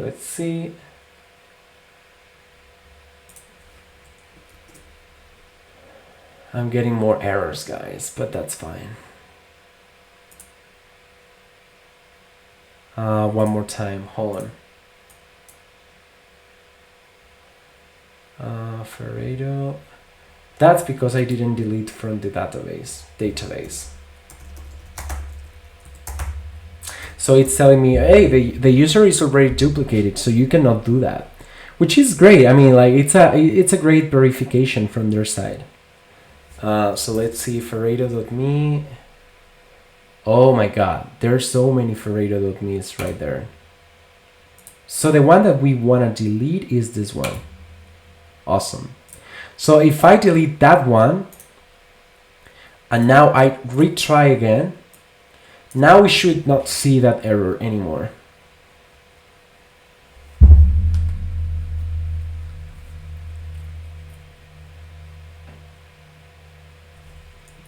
Okay, whatever. Maybe I will just investigate that later on. Yeah, I will just investigate that later on. Anyway, so what I wanted to show you is all the deployment for developers in Dev is super easy thanks to Travis, and integrating that with the Firebase ecosystem. So that's all. If you have any more comments or any more questions, just let me know in my social networks. So I'm called JG Ferreiro everywhere. So just use that.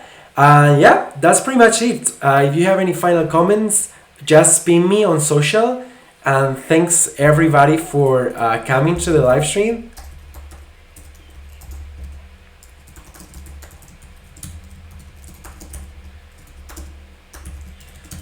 So we will see you next time.